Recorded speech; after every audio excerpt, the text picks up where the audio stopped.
I'm gonna bury you with my sound.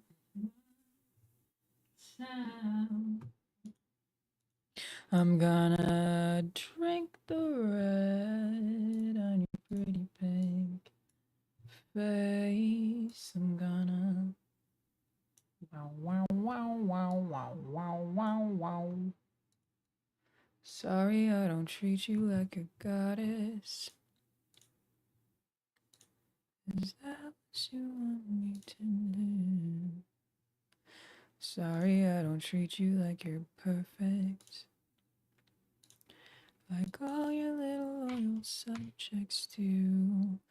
Sorry I'm not made of sugar.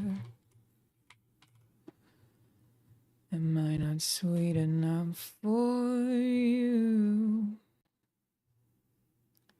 Is that why you always avoid me?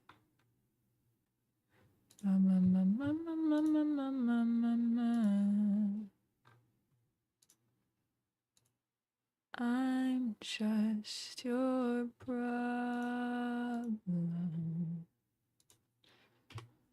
I'm just your problem. It's like I'm not even a person, am I? I'm just your problem. Wow. I shouldn't have to justify what I do. I shouldn't have to prove anything to you. I'm sorry that I exist. I forget what landed me on your blacklist. I don't remember the rest of the lyrics. Banger though, banger of a song. Hello everyone, welcome. Hi. Thank you. The Linux call. You don't get the BBL until you're 80 years old. Wasn't that the rule? Or 60? One of the two. Thank you, Leiko. Thank you, Sam Simps. Hello, David. That's correct. I am #1 female political streamer. It's me. I'm that.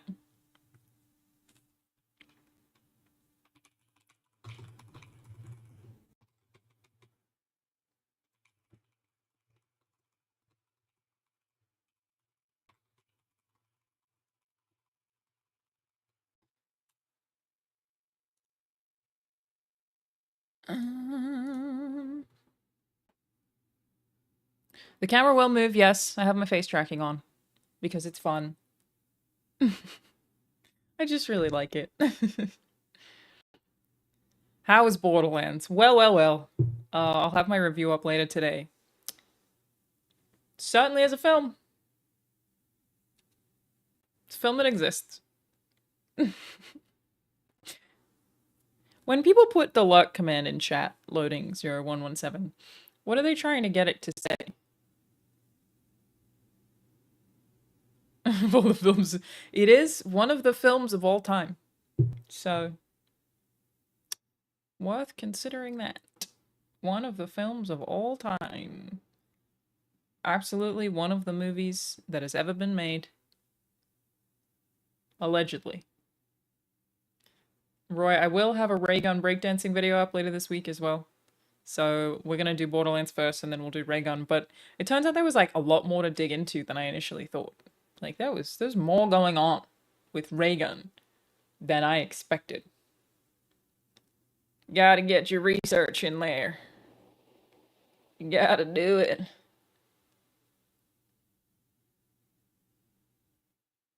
Yeah, it's a lot.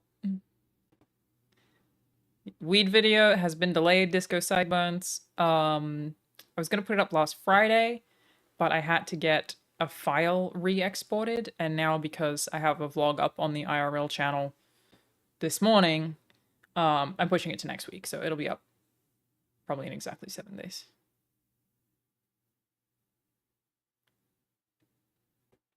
I did see the video of Raygun dancing for the public, yes.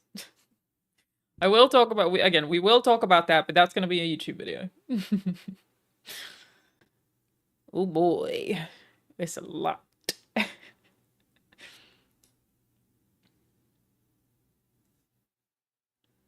Is that legal in Australia? What? Little Banjo, you're so hot. He's such a hot dog. Went for a walk for about a mile this morning, and he's pooped. The boy is pooped. I pooped my boy. I have not seen Romulus. Is it getting a lot of praise? I think I'm one of the only people who doesn't hate, what's the alien movie everyone hates? With the beefy tall boys? It's not like I thought it was good. It's stupid, but I don't hate it as much as I think most people do. Prometheus, yes, thank you. Avatar. No, Prometheus. Not like I think it's a good movie. I just don't hate it as much as I feel like the masses tend to hate it. So, yeah. How did Australia react to the breakdancing event? Are people happy about it? I don't know, as I have not lived there in 10 years. But again, I will have a video digging into it very soon. Do people hate Prometheus? Oh yeah, dude, people hate Prometheus. People really hate Prometheus. Yeah. Can I breakdance? No. I can shuffle though? Quite a good shuffler. For some reason. Like, genuinely quite good at it. I did do modern dance for a while as a very young girl. Thank you, Rebel Murph. Thank you for the gifted sub. See, it's Kangaroo about Disco Sideburns. Do I even hip hop, bro? I mean, a little. I hip hop a little. But, you know, not on Raygun's level. But yeah, I'll have a whole video about it. I just need to do a little more research. Well, like, deep diving into stuff, as I'm currently trying to do for my YouTube videos. So before we jump into this Musk-Trump interview stuff, I did want to check out on the Project 2025 leaks, because we've spoken about Project 2025 before, and I cannot vote Body of Turbo. No, I'm not allowed to vote. But I'm trying to stay more politically informed this year. I do live here. Just trying to stay up to date. I made a 2024 politics playlist on the Stream YouTube channel, so if anyone wants to catch up on all the politics streams, I put them in their own little folder. But apparently there were some leaks related to Project 2025, and I would like to know what they were. Leaked videos. Have a question, but do you feel threatened by all this talk about mass deportations? Great question. Happy to answer you. As a white woman, no.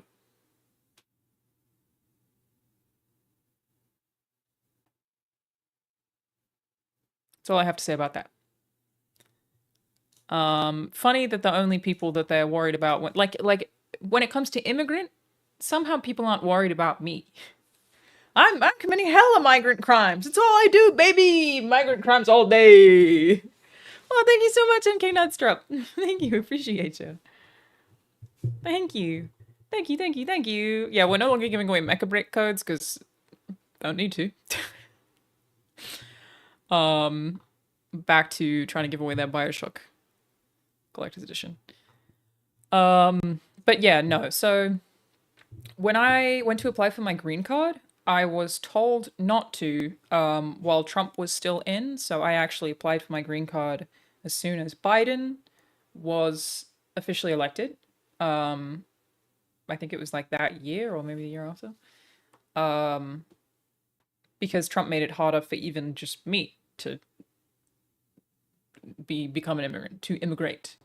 So yeah, technically I am a migrant. I am a Biden migrant. He is the one who let me into the country, technically. Appreciate that. I'm on a green card. I don't really think you can mass deport people on green cards. I mean, they could change it at any time, I guess. But my green card is also a schmancy green card. I believe that I am on the same green card that Melania Trump is. Melania. I don't know how you say her name. Miss Trump, which is basically the one they give to it's for like actors, people who work in art. I assume she got it by being a model. So, yeah.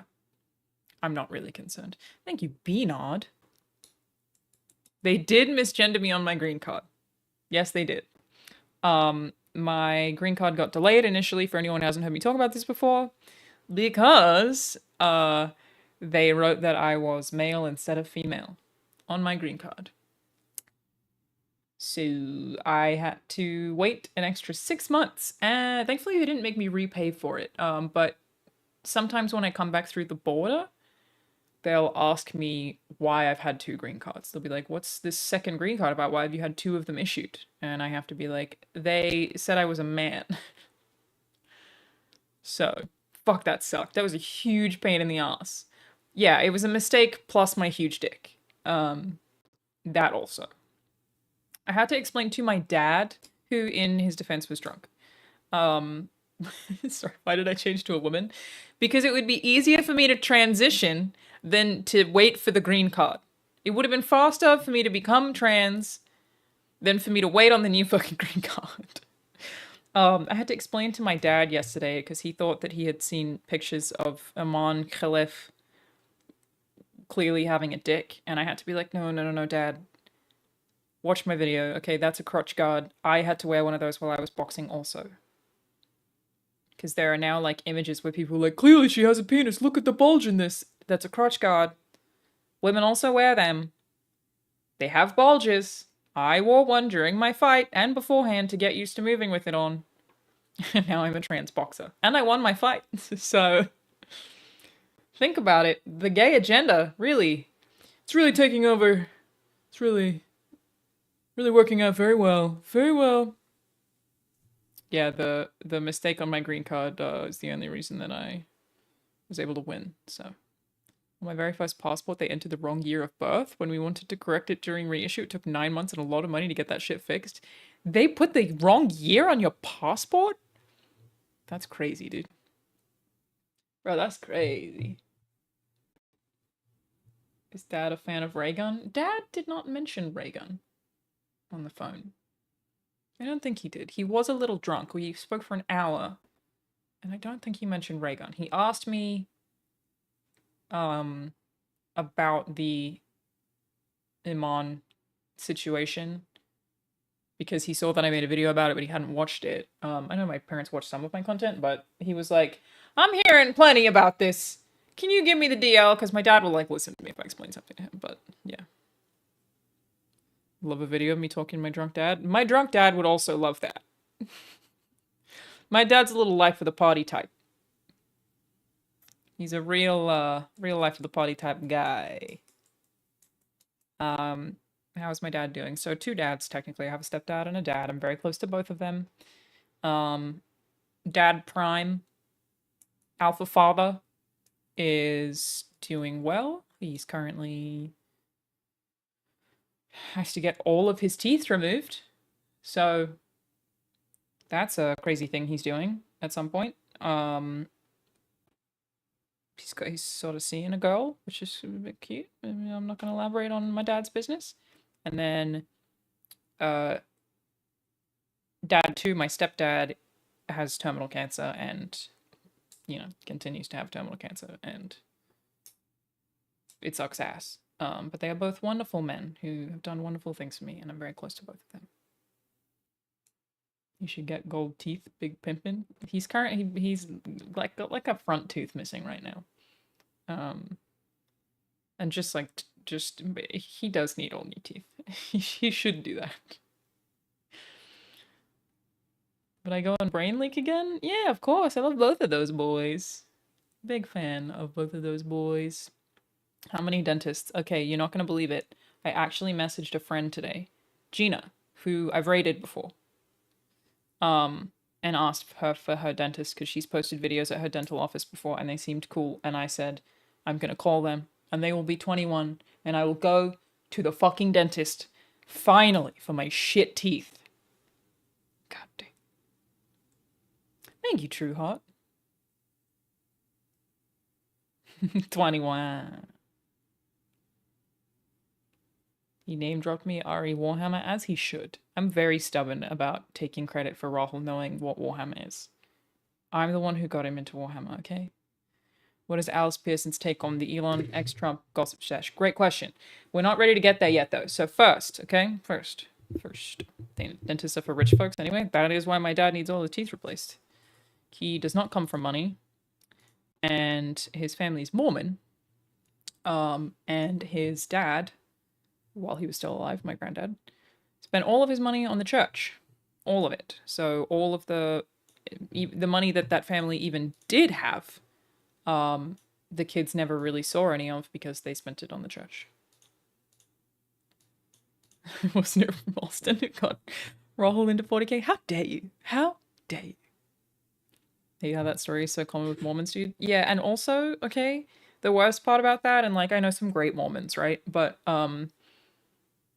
when my granddad had dementia, like on his deathbed, dying, the Mormon church would still come to him when he was in aged care because, you know, people had to look after him, and tell him that if he didn't continue to give them money, I don't remember what the word is, like penance or whatever it is, that he was going to hell. That was the thing the church was saying to him while he was like seconds away from dying. They were like, what? You gotta keep paying up, dude. You gotta keep paying up. Yes, teeth. Thank you. Tith? I don't know how to pronounce that. Yeah, it was fucking awful. It made me very angry. Oh, that's a coyote. Again, I know some great Mormons. Not gonna paint that all with the same brush, you know. But it was really, really, really gross, and we were very angry at them for a long time. It's like, I basically like messed up my dad's whole life in a lot of ways, and that like the church was more important than the kids. And when my sister and I were young, we had to basically pretend to be Mormon around my grandparents. But my mom very stubbornly, even though my dad wanted to because of the pressure from his parents, I would say my whole family's atheist. Both my parents are atheist. Even my grandparents, like on my mom's side, are atheist. I don't think I have any religious people in my whole family. Pretty common in Australia. My mom really was like, we are not baptizing these girls. We are letting them decide what they want to do. As soon as they are old enough, they get to decide if they want to be baptized. It is up to them. So we pretended we were Mormon in front of my grandparents so that they wouldn't be upset, but we never got baptized. And my sister and I are both also atheists, so. Mormon's big in Aussie. I mean, ish, yeah. I am the younger sister. I'm 4 years younger than my sister. Thank you, all my bees. There are Australian Mormons. Yes, you heard it here first. There certainly ain't no Utah. Okay, so Project 2025 had a leak of some kind. I don't know anything about this. I just caught word on the web. We just caught whispers, yeah? Newly leaked training videos confirm how the staffing initiative of Project 2025, the controversial right-wing plan for the next Republican presidency, is gearing up for a major effort to replace nonpartisan civil... I was doing so well on the American accent on this one. Nonpartisan civil servants, with conservative loyalists, and is being led by many former Trump administration officials. The videos, created for Project 2025's Presidential Administration Academy and published over the weekend by ProPublica, and documented expose part of the Heritage Foundation's think tanks. So many jargony words. Heritage Foundation's think tanks plan to recruit and train political appointees on behalf of a future conservative administration, a major aim of Project 2025, running alongside its controversial policy proposals. This is so hard. Why am I finding this out? A major aim of Project 2025, running alongside its controversial policy proposals, is to replace thousands of government employees, most of whom work in career positions for administrations on both sides of the political aisle with partisan Republican loyalists. I mean, is this surprising? Are we surprised by this as a leak, though? Like, that kind of... It's like, I feel like it makes sense. Do you know what I mean? This is not like... This is like, well, yeah. Thank you, Big John Plays. I am doing well, thank you. It's part of their plan to replace every government worker with a political appointee. These were their training videos. Ugh. Ugh. It gives me the ick, dude. A lot of it is, I don't know. Of the 36 featured speakers, 29 previously worked for former US President Donald Trump in some capacity. The videos appear to have been recorded before the resignation of the group's director 2 weeks ago, reportedly due to pressure from Trump campaign leadership. Trump has recently attempted to distance himself from Project 2025 amid intense criticism and backlash regarding the group's extreme policy proposals, as well as calling for the replacement of civil servant with Trump loyalists. Those plans include eliminating the education department, which is, I told my dad about that on our drunk phone call, where he was drunk, I was not. I said that to you. I was like, they want to get rid of the education department. And he was like, why would they do that? And I was like, I don't know, the gays. I think it's because we're taking the kids and we're making them gay. I'm pretty sure that's what it is. If we get rid of the education department, nobody can take the kids and they're making them gay. I think that's the plan. Shrinking environmental protections. Yikes. Which, didn't Trump recently say that he was like okay with that because it would give him more waterfront properties? I'm pretty sure that's a thing. And reducing LGBTQ plus and reproductive rights. Is we taking the kids, we making them gay a funhouse quote? Seemingly sober? Like, I don't doubt that that's where I got it from, but I didn't know that. Last night he said that he told Elmo? That's crazy. That's crazy. What a fucking stupid thing to say. In the 23 training videos totaling more than... Hang on, I can do my Australian version. In the 23 training videos totaling more than 14 hours, former Trump administration officials gave advice to future... I'm really good at this. There's a lot of things I'm not good at. Can we acknowledge that I'm really good at the newscaster voice? Can I get a little bit of credit that I can do it in 3 accents and I'm really good at it? Okay? Just... thank you, Rick. I did get a response about Adrian Dittman. What did he say? And then I left him on red.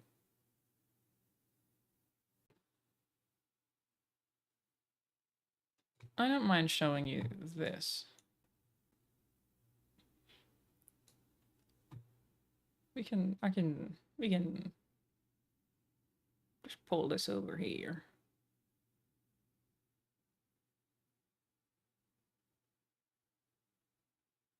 Good couple of DMs. He said no. He said no.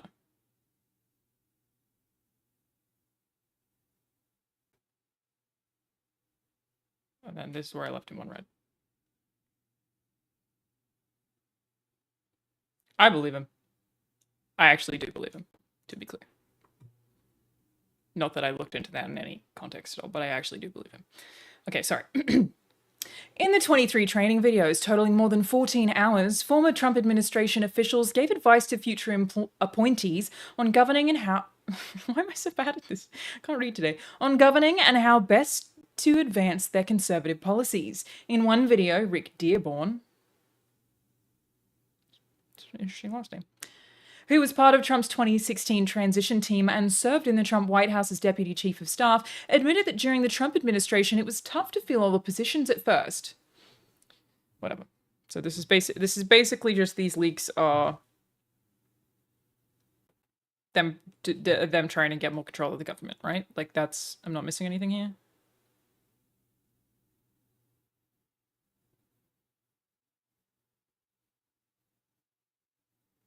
Voice is too gay and woke. Transition team. That's a good point.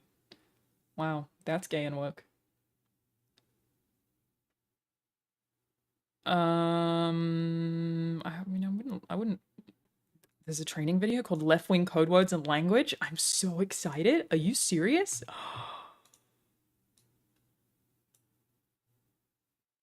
I want to learn about left-wing code words and language so bad. Oh my god, you guys, I'm so ready for this. Y'all ready to... they're gonna tell me how to be more woke and gay. I'm Katie Sullivan. Oh, hang on. And just I gotta change some of this shit. Oh my god. Oh my god, oh my god, this is huge. This is absolutely huge. Absolutely massive. Alright, tell me how the audio is, everybody. Normal American woman, but to the left. I already know that's way too quiet. Give me a second. I snorted on my own laugh and then choked on it. So that's how I'm doing this morning. That might be too loud. Maybe like there. That seems good. Okay. This is 49 fucking minutes long. Jesus. I'm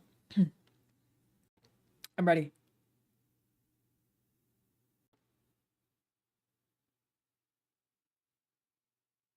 I am gonna have to speedrun this for sure, yeah. This is way too long. I'm Katie Sullivan, and just a normal American woman. But to the left, that makes me a cisgendered, ethno-imperialist, birthing person with Why do her eyes look fake? Hang on. This is what she looks like. You ready? This is what she looks like. You know I'm gonna do it. You know what I'm gonna do. You know what I'm about. Hi everyone, my name is whatever the fuck, and I am just a normal person who is definitely looking at you right now with real eyes. But to the left, that makes me a cisgender birthing person. Isn't it that her eyes look like this though? It's so weird. I can't. Yeah, it is AI. Freaks me out. Every time I do this, I feel like I'm going to fight myself. It's like I feel like I'm sensing a lot of hostility from you, Alanah. Could you please stop looking at me like that? Okay. Sorry, everybody. Sorry. Just this is gonna take 3 fucking hours to get through. pronouns she, her.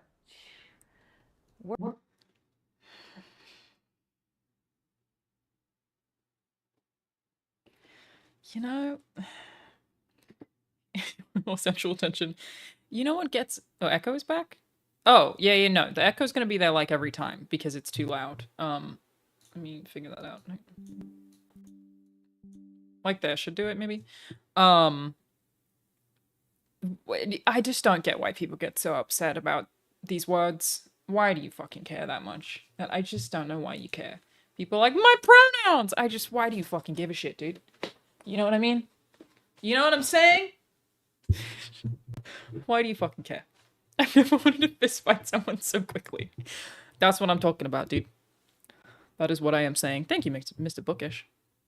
Words like that are quite a mouthful. And it's one... I don't know how to... Now it's too quiet for you guys, right? Like, that's way too quiet, I assume? Spit out before we choke on it. She gonna choke on what? She's so hooked up? It's too quiet now? Alright, Jesus fucking Christ, bro. I'm trying to not wear headphones, but... I could, I guess. Maybe 10. We accept as normal. Is that okay? Still too quiet? Less than a miracle. In America, we understand that a nation is only living as long as A little it bit better? is striving. I can make it a little quiet. No change? You're the only one who said that. Don't lie to me, son. I'm gonna go a little louder.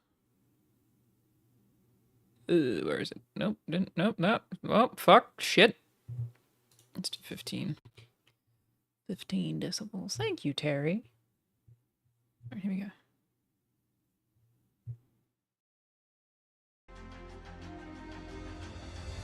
Only a few I can turn generations subtitles on. have been granted the role of defending freedom in its hour of maximum danger. This great nation will endure as it has endured.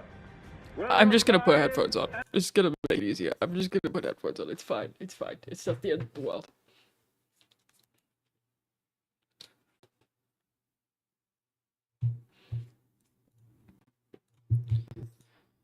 We do this, and then we do that, and then we go like this, and then we hit this, and then we That should fix it. And will prosper. There you go. Whether we go forward together with courage or turn back About to that. policies that a lot of weakened our propaganda so far. economy, diminished our leadership in the world, Thank you, Sam. America's future will be in your hands.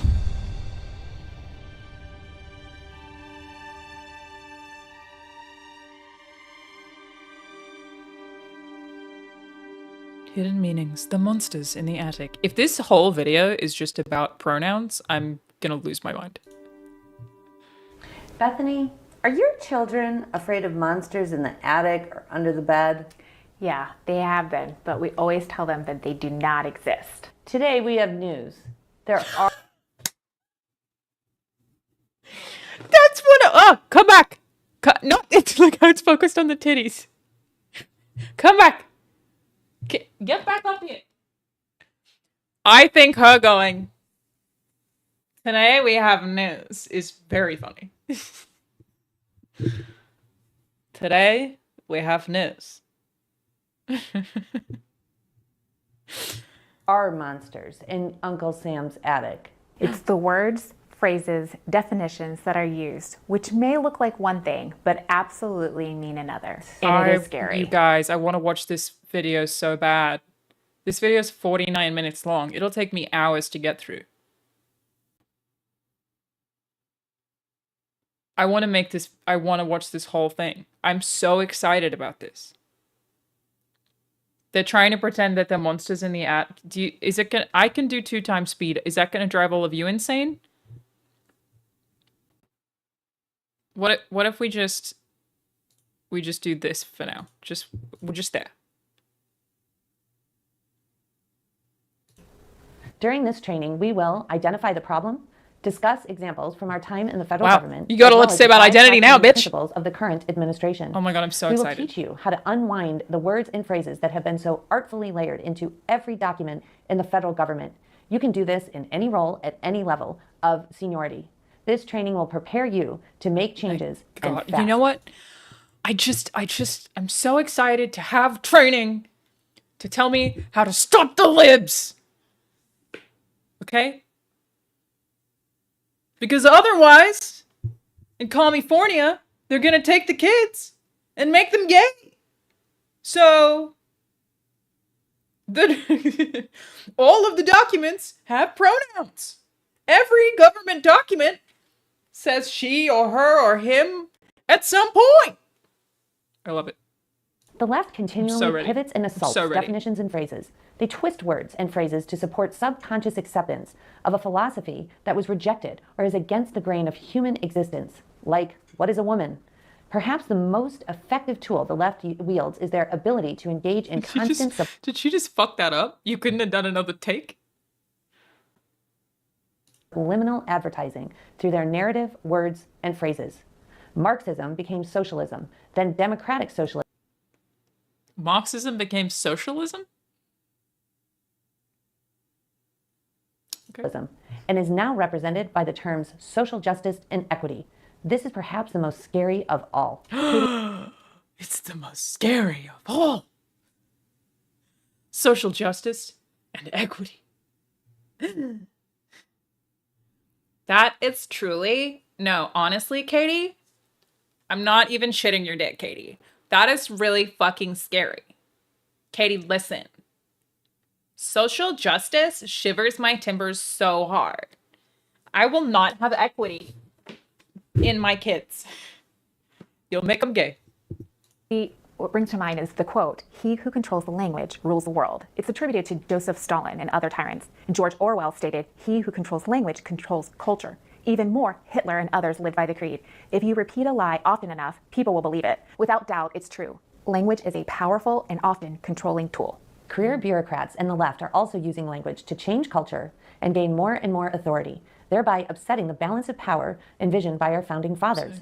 This, in essence, weaponized language against the American people. This training is vital to you as a political appointee. If there's one thing you take from this training, it is to know when you start your job as a political appointee, every single word, phrase, and acronym must be vetted, and you must determine what implications every word has before publishing or moving forward with any official or internal document. All right. No pronouns. So now that we have identified the problem, we must never refer to actually anything in the third person. got it. As a new political appointee, I understand. I got you. I would never do that. For no nouns. Is this satire? Somehow no. Somehow it's not. George Orwell definitely has some interesting things to say about language. I'm not going to tell you that I think that people can be overly policey where language is concerned. Do I think there's some huge liberal conspiracy theory to control the world with language? Not so much. Not so much. Taste of what we saw in the Trump administration. Bethany and I were both part of a coordinated effort in the Trump administration focused on trying to take back hijacked language and definitions across the United States government and even at our engagements in the United Nations. From our experiences, we will teach you how to identify the left's progressive language, scrutinize career staff compositions for dangerous language, and how to combat their manipulative efforts. This is a whole video about clarity just of like definition the way and the left conservative says intention. words. Bethany and I are going to give you some examples of what we mean by this need to always ensure clarity. But in no way are we able to foresee the future and anticipate how the progressive left will continue to co-opt even more words and definitions. If you're going to try to insult the left, calling them the progressive left feels like an odd choice to me.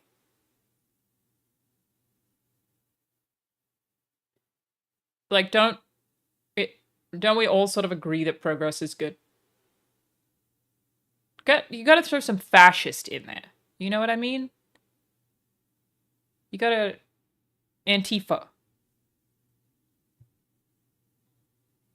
Thank you, Kyle BT. Do they really just, like, all think that progressive is bad?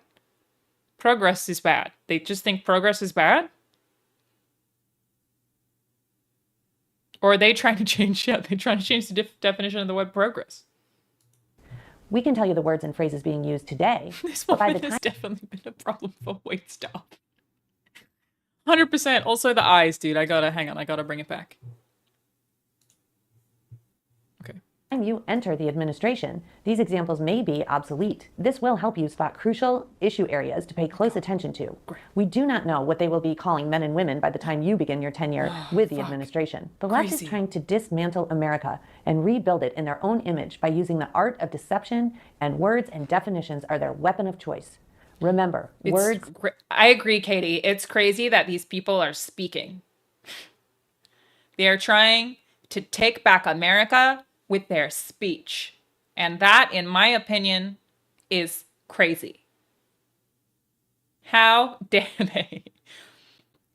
I don't like the thing where they use words. It's deceptive when they use words. Katie, thank you. Change culture. Bethany, with your extensive experience with both domestic and international policy issues, and in light of your role in leadership positions at USAID, can you walk us through some examples of how the left uses words, weaponizes really, words and definitions? And if you could do that in a context of the cross-cutting issues that are identified in the mandate for leadership, and really, as we understand, the cross-cutting issues were identified because they are the pillars of the Biden administration. And so they've been layered into virtually every document in the federal government. If you could walk us through some of those examples, I think it would be incredibly... She may have also just said, hey, they've used words in every document. Can you walk us through that? What will the libs do next? Words!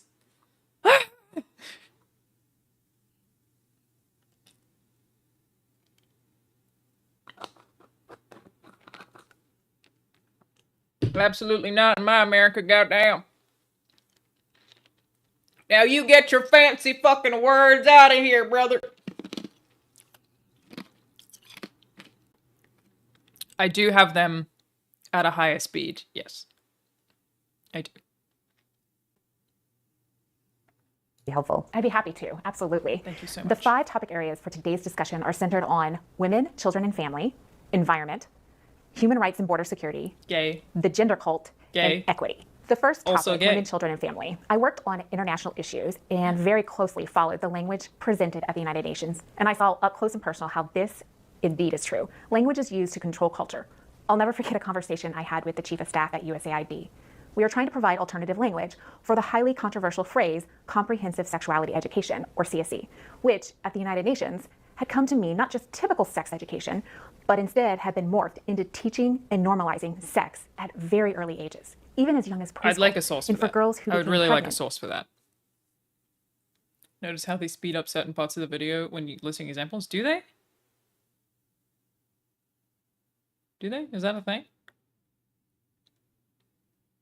Because I can't listen to this on normal speed and I'll shoot myself in the face. You know how they always talk about George Orwell? You know who George Orwell was friends with and endorsed?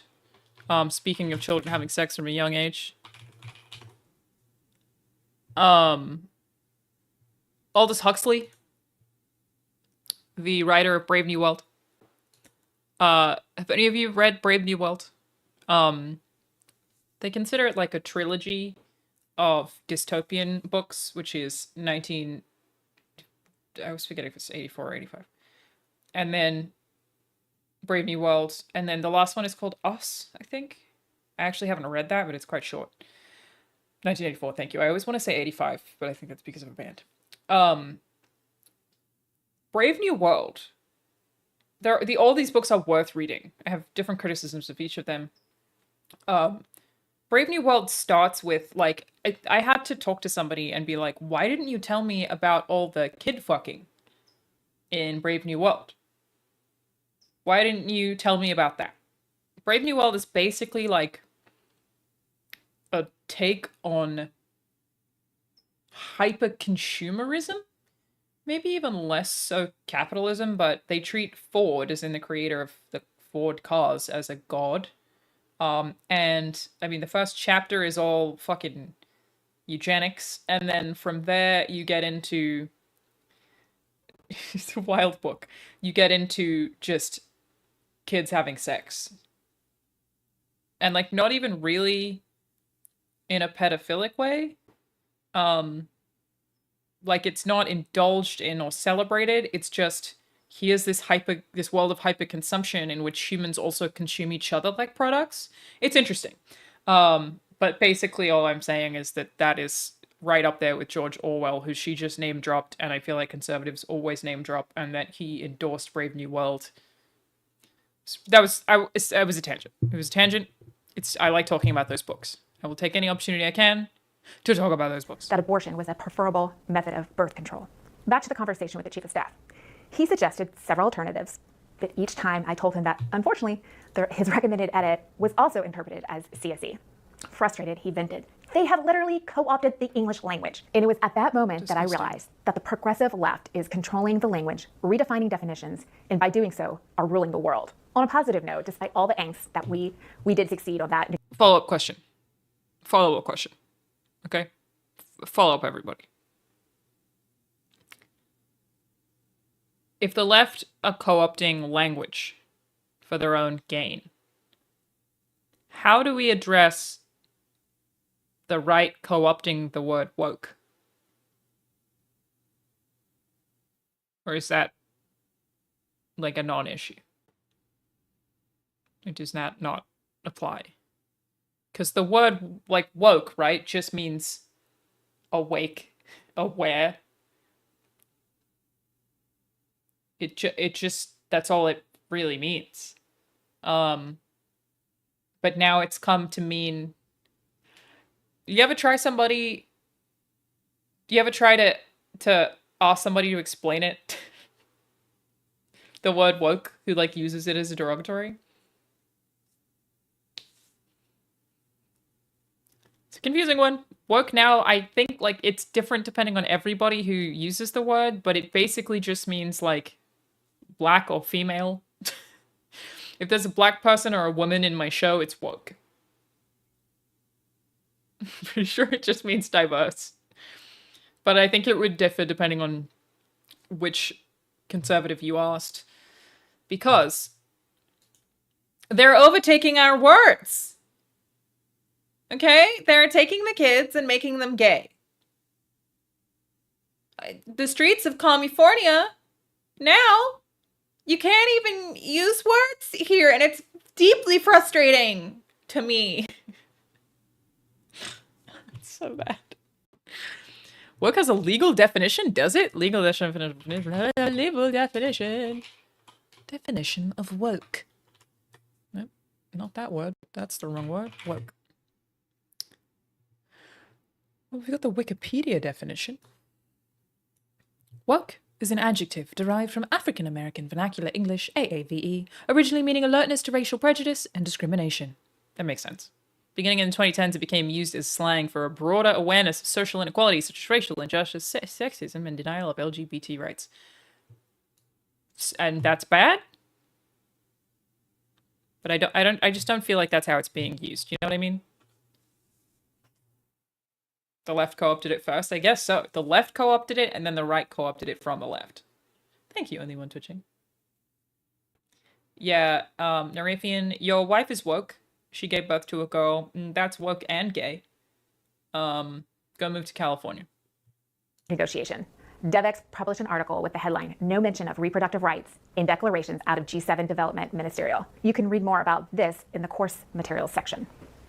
Now, let's talk about the word. I just want to replay like that a little bit there because I feel like she sort of malfunctioned and I really enjoyed that for us. Published an article with the headline, "No Mention of Reproductive Rights in Declarations Out of G7 Development Ministerial." You can read more about this in the course materials section. She did. I really enjoyed that. That, so far, has been my highlight of this video. That was really fun, what you did there. No mention of reproductive rights in declarations out of G7 Development Ministerial. You can read more about this in the course materials section. I just really enjoyed that. You could read more about this in the course materials section. It's a lot of words that they're making you say, lady, to be fair. It's a lot of words. That's not even really your fault. Now, let's talk about the word abortion.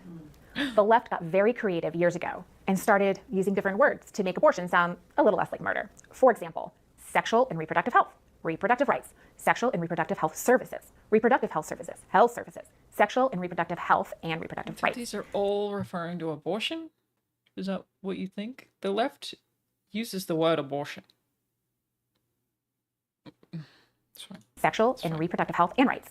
All of these include abortion. Yes. For years, we knew that the so terms she above, even knew it. She said the left is trying to co-opt, is trying to change the word abortion to make it sound less like murder, and then listed a bunch of health-related terms and said they include abortion. You understood.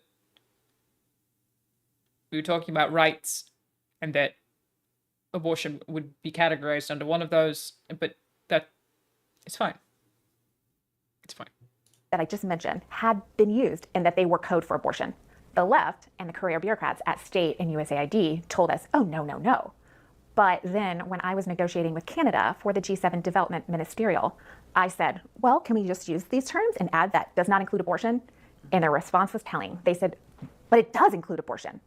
Even with that admission, I had a difficult time convincing political appointees that these terms were co-opted.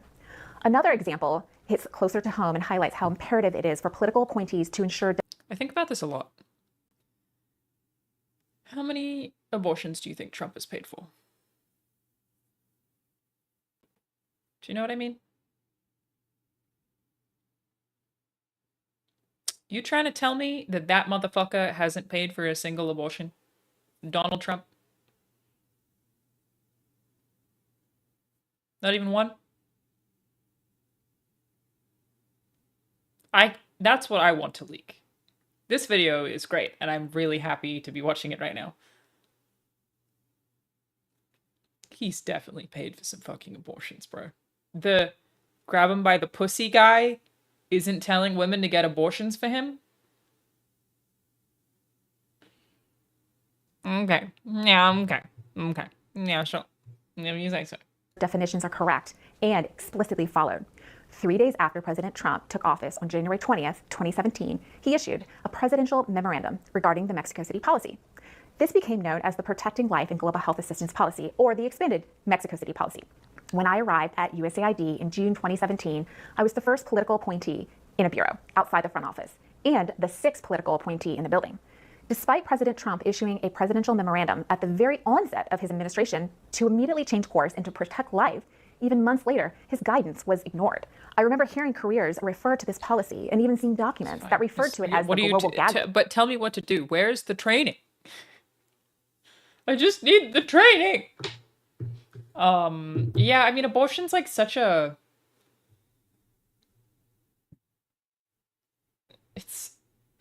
I just don't feel like the two sides are ever going to agree on that one.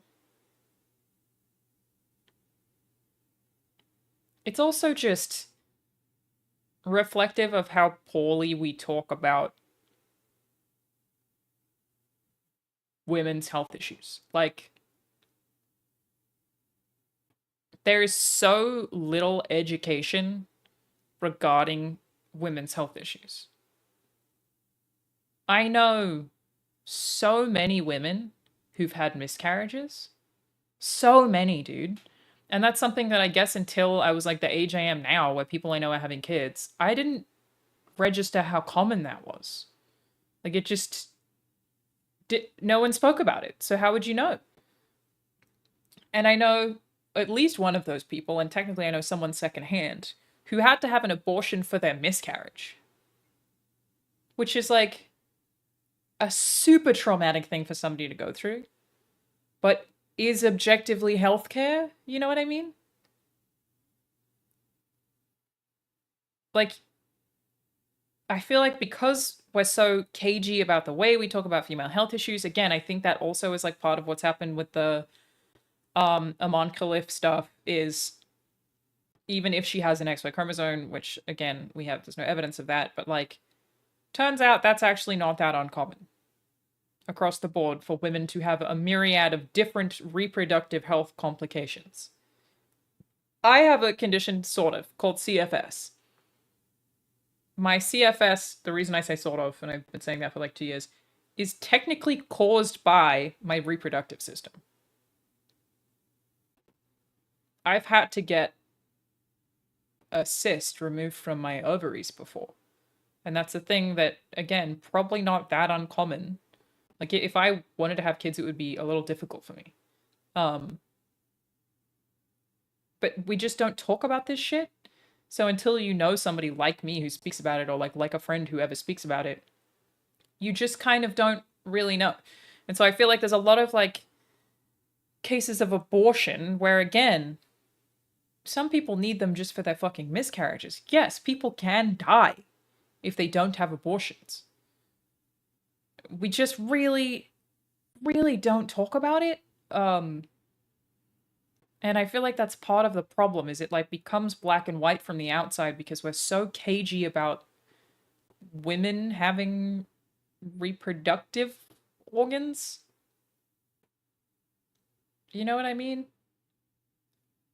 It's just like, oh, we don't want to talk about that, but I don't know, I feel like a lot of the conversation would be dramatically aided by society being like a little bit more aware of how fucking complicated women's pipes are. Whoa, thank you so much, Proto DLC, for the 10 gifted subs. Thank you. Thank you so much. Thank you, thank you, thank you. Wife had to have them removed before we had kids. She has PCOS as well. Yeah, I technically don't have PCOS, but I do have ovarian cysts, which is a big part of PCOS, but I've never been diagnosed with PCOS. I don't know, but my CFS is, the reason I say effectively not CFS, is that it's directly caused by ovarian cysts that fuck with my hormones and just make me extremely tired, which CFS technically is the definition that they give you if they don't know the underlying cause. So we know what my underlying cause is. It's reproductive bullshit. That's why I said on a stream recently that I went 2 years without having a period, and that was because of cysts.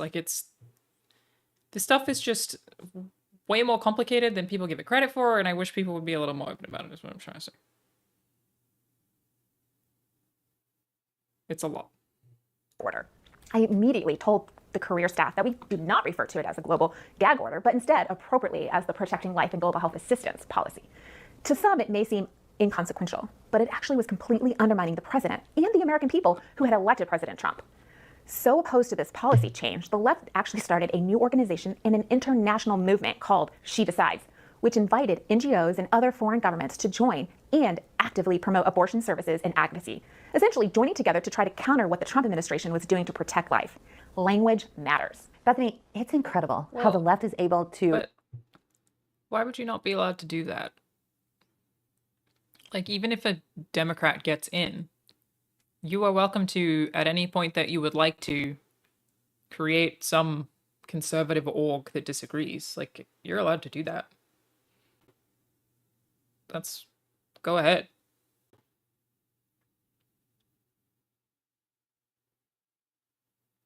Fine with it. Make your little orgs. Go for it, bro. Make it killing children and babies a pro movement. I mean, their narrative is just incredible and so opposite of what the reality of the situation is. We see that also with environment, right? So I remember when I was in school, in elementary school, we were taught that we were all going to be frozen over by an ice age, and of course this was terrifying. And then in the 80s, it was acid rain. We were all going to die from the acid rain. And then it moved to global warming, which I think, you know, most of the people watching this tape will remember. That was during the Obama administration. Totally. And then science comes along and disproves the global warming theory in large part. And we have one of the most frigid winters ever known. Such a frigid winter. winter. The next thing you know, they're calling it climate change. Now, I always understood that climate change meant seasons. Our climate does change all the time. All the time. But of course, that's not what's meant by the left. What? So fucking dumb. Did she think she had a good point? That's one of the dumbest things I've ever heard. Oh my god. I love that, actually. Climate change? Yeah, we have climate change. We have seasons. That's not what the left meant, though, when they co-opted the language. It is kind of weird that they co-opted the language, but I guess it's because global warming implies that it's only warming. Like, you know, if you look at the charts, that you see that the temperature go up and the global would we warm the globe. But that doesn't mean that we also don't have extremely frigid winters. It's weird how that is also, like, a lot of misinformation. Maybe it is that, like, we fucked up with the terminology of global warming and that needed to be corrected. The damn left changing the names of things in order to fucking trip me up. That's what they're doing. God damn. She fully thought she cooked, yeah. She really did. Wasn't climate change a term imposed by BP? Was it? I don't know. But I guess global warming is misleading and thus it should have been changed. Oh, man. Just realized another one of my Batman fell over. That earthquake yesterday was wild. Yeah, I don't know. Whatever. She really thought she had it. She really thought she ate it. What do you think about all of about the left's words and definitions in the environment? A great point, Katie. They don't stop. Climate change, allegedly, is everywhere. And if the American people elect a conservative president, his administration will have to eradicate climate change references from absolutely everywhere. Why? And according to our intelligence community, the #1 threat facing our country today is, drumroll, climate change. Not Russia, not China, not AI, climate change. This shows how the federal government is all in on this issue. God. Did she... Okay, hear me out. Did she just say the experts are all saying that the #1 issue that we're facing is climate change? And that's why it's wrong, because everybody's saying it? Is that what she just said?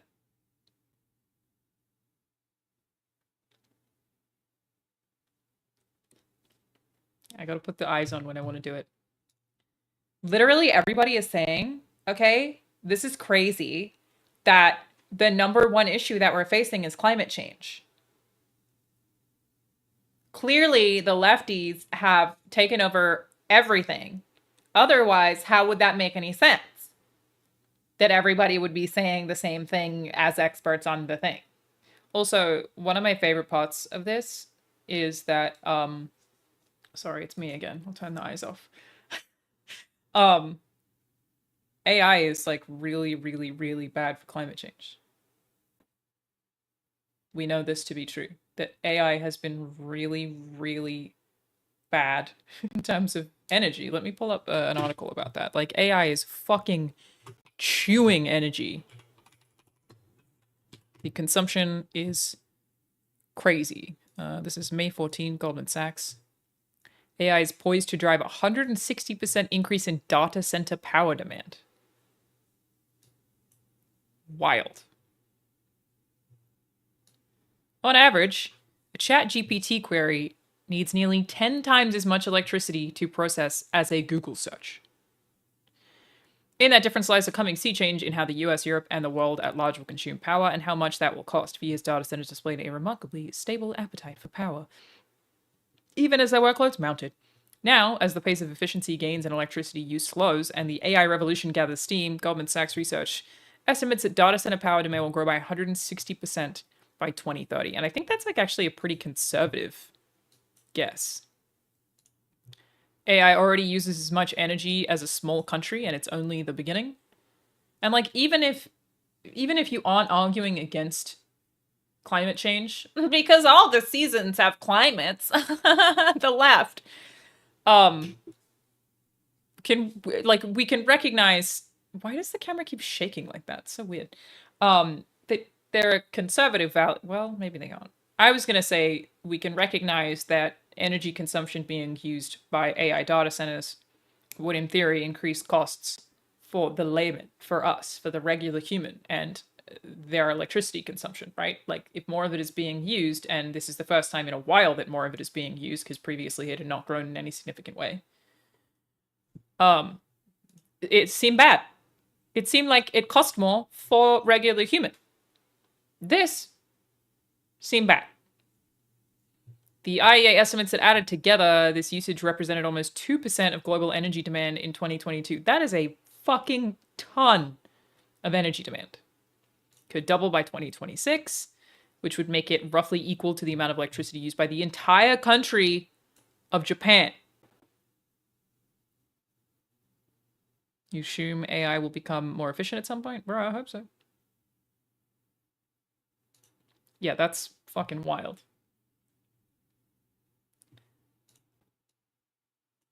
Sorry, cut you off there. Katie? Or is the other one Katie? I don't know which one. And climate change activists wield a lot of power. This is an issue to pay attention to as it has infiltrated every part of the federal government. Now, when I think of climate change, I immediately think of population control, don't you? I think about the people who don't want you to have children because of the impact on the environment. Perhaps not everyone will make that connection, but after spending time in the international space trying to protect life, I can tell you that this is part of their ultimate goal, to control people. Let me share a personal example of how the left seeks to permeate every dimension of life through their skewed terminology and definition. When I arrived at USAID, I had a career employee ask me how many children I had. I thought it was a bit odd of a question. I answered, and I said, I had 3 children.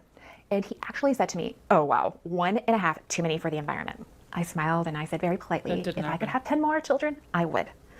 The policy book captures the essence of climate change.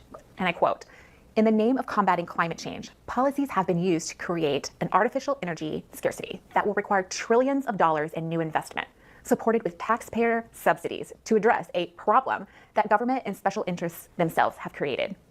Page 364, end of quote. Population growth, environmental changes, and weather patterns have all been intertwined by the left. They take or even make up a term and create, extend, and alter the definition to validate whatever ideology or position they want to ingrain and convince.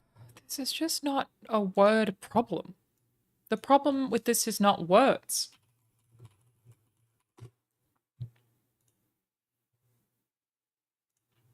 It's just... it's not really a language, fuck off, issue. Okay?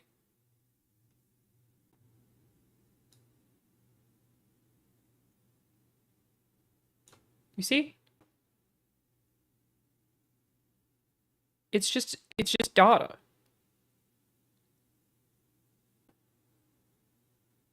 It's not really a language problem. I don't know why this got roped into language. Do you know what I mean?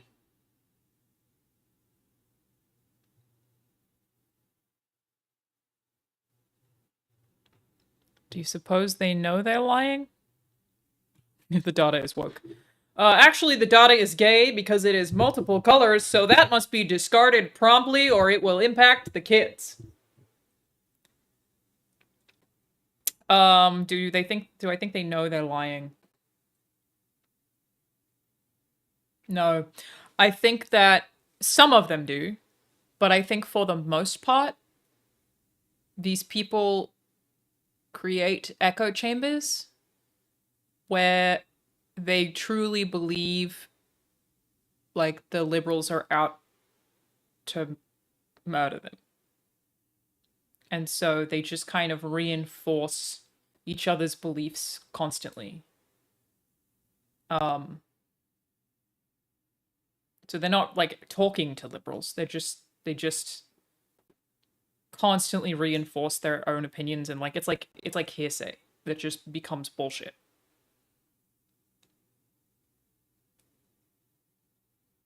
Yeah, they would definitely assume the data is lying because the data is rainbow colored, so therefore it's woke and gay.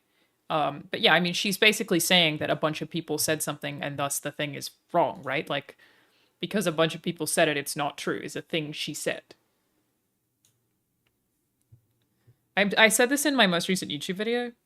Echo chambers are absolutely universal. Yeah, trust me, I'll talk shit about the left too. We're just not doing that right now. I've got plenty of clips of me talking shit about the left as well. They certainly do that too. But what was I gonna say? I forgot what I was gonna say. I looked at something and then I said, I'm gonna say this, and then my most recent YouTube video. Nope. Forgot it again.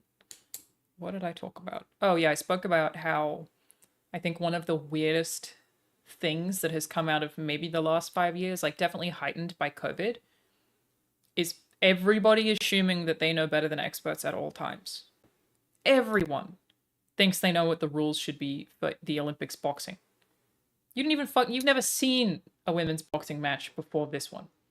But everyone thinks they know best and is the most informed and knows better than people who have studied things for their entire lives. And I'm not saying that like everyone is automatically correct and that experts are not prone to bias. Of course they are, right? But it's just like such a weird, like everyone's an armchair fucking expert. Like when I was talking about my manager and like visa stuff early this year and it got taken away by Reddit and like they ran with this like stupid conspiracy theory that I was doing something illegal, everyone was so sure. And it was like, I'm not even an expert, but I'm the person who held the visa. And you're all wrong. But you're so confident. It's like everyone just thinks they know everything about fucking everything. And we never listen to people who actually know things anymore. It's so frustrating to watch. Others is good, when in reality it's not. Often, as you just heard, they are simply not coherent or logical. Remember, our intelligence community identified climate change as the #1 threat to America. So even if you do not work at the Department of Energy, no matter where you work, because of the Biden administration's executive orders and policy priorities, you will have to look for climate change language and get rid of it. Bethany, when you were talking about how the left has co-opted so many words and weaponized so many words when it comes to abortion, and that's something that political appointees in the next administration are going to have to really look at, this idea that it's a right. There's many phrases that included rights. Is there other places where rights are used as a catch-all and it means something else? Katie, that's a great question. And in fact, number 3 is human rights.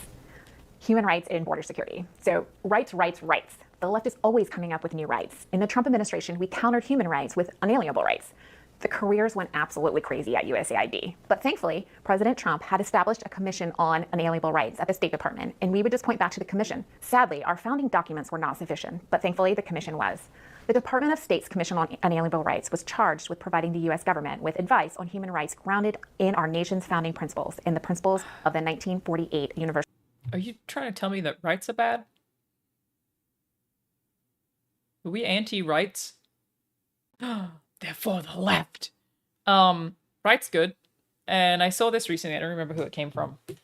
But like there's sometimes this weird idea that rights is a pie and that there's a limited amount that people can have, you know?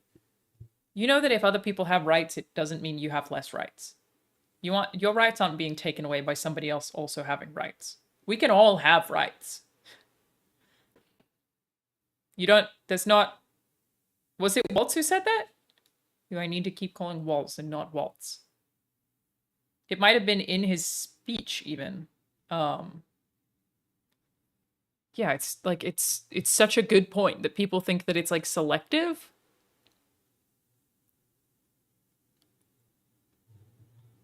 It ain't gotta be.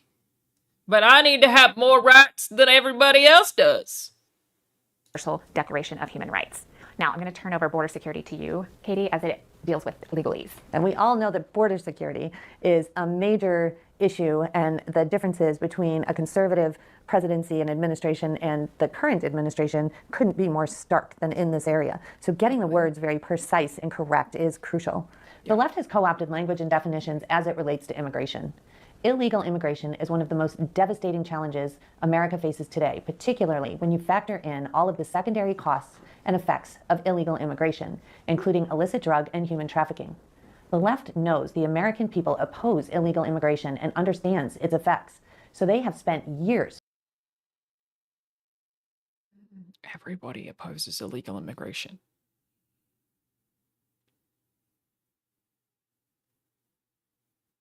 Do you know what I mean? Nobody is pro illegal immigration. Everybody would like people to enter legally, including the left. Do you understand what I'm saying?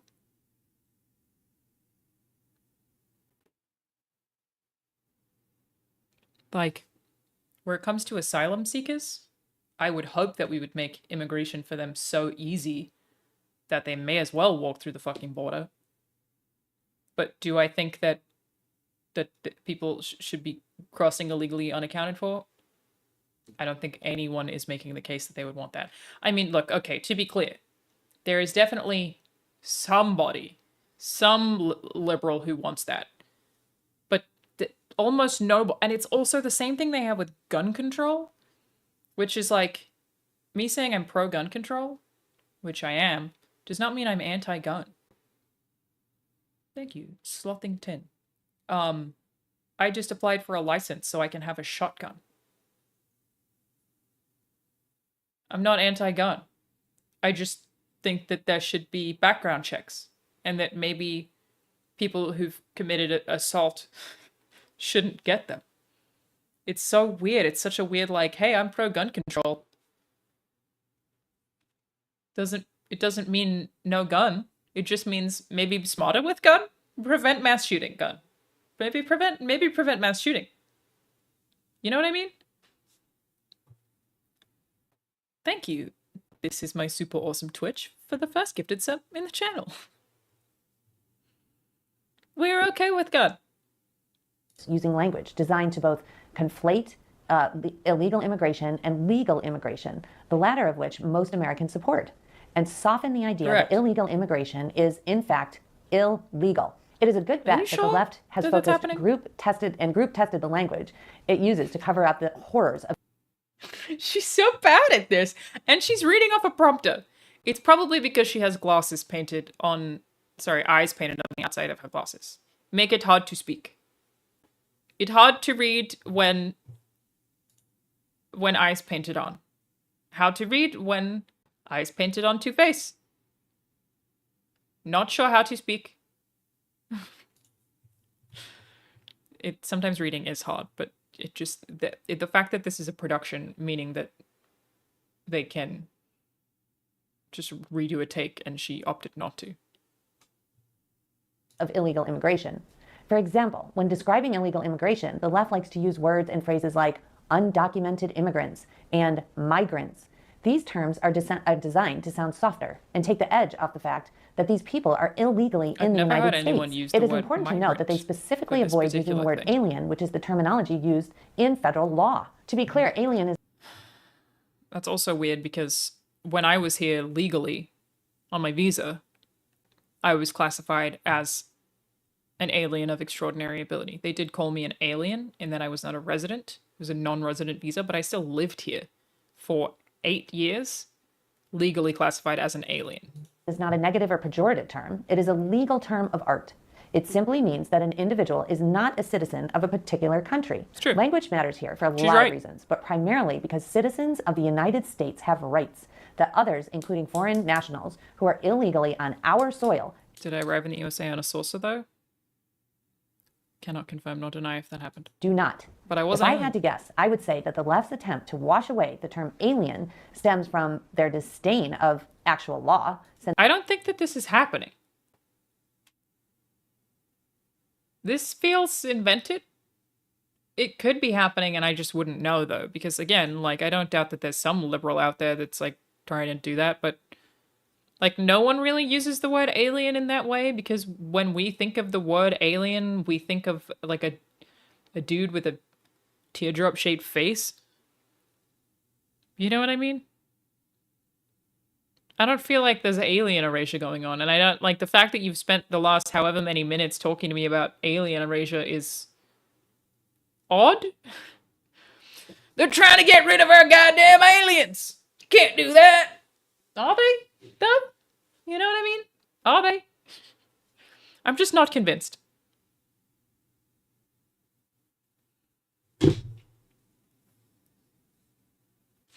Can't, you know, not on my watch, bitch. Aliens are They forever. want to avoid discussion of what federal immigration law actually requires, which is everything they refuse to do, and their interest in washing away the overall value of citizenship. Remember, citizenship places a focus on nationality and sovereignty. The left has bought into the globalist vision of a borderless world, and their language choices reflect that. Hear me out. There is something beautiful about a borderless world. Do I think it would functionally work? No. But, like, is that something that, again, in theory, if it were to work, that I would even be against? Like, is it going to work? No. No. I know it can't right now as things function. But we're all on the same fucking planet.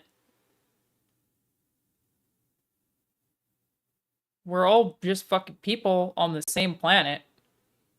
Like, is that such a terrible take that it's like, yeah, that's like a beautiful ideal that everybody who lives here for the small amount of time that we all live here should be able to access all of the land to the one fucking world they ever get to live on and inherit.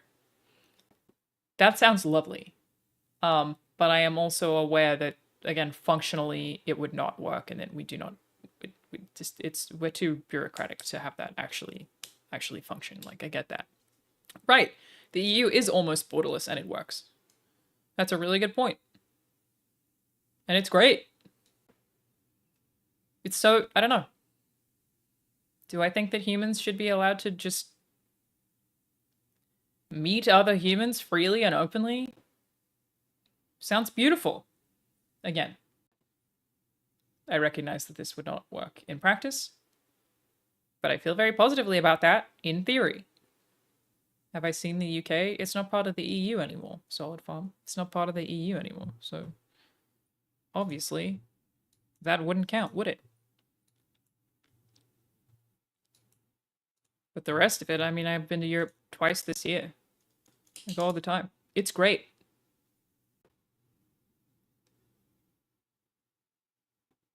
It is burning right now because of lack of border control? No, it's burning right now because of racists. Blame the right thing.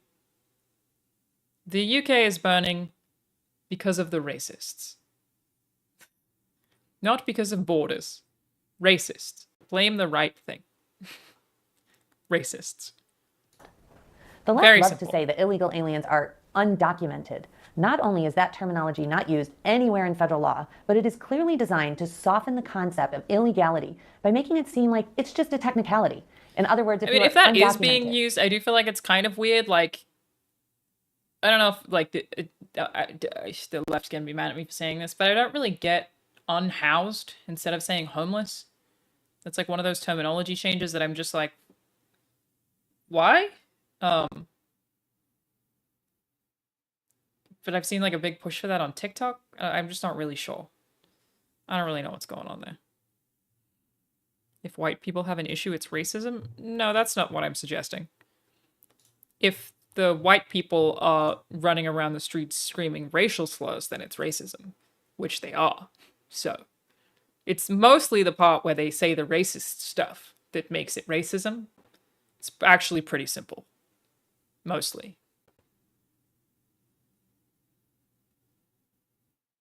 Unhoused alludes to the idea that they are owed a home by society but have not received it, so they've been unhoused.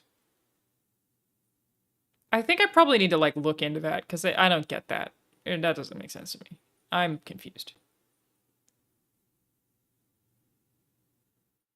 I don't know. Europeans are more progressive than Americans or Australians. I'm gonna need some data for that. And yet they're voting in favor of extensive border control. I guess we suddenly became racist. This is irrelevant to the riots in the UK, which again have people in the streets screaming racial slurs. And it came out because a dude who was legally, like, he was a citizen, committed a horrific crime. But he was legally there. How is it an immigration issue anyway? It was a racism issue. He was legal. He was born there. It's racist. It's not some stretch. Just racist. A legal citizen. Yeah, born in the UK.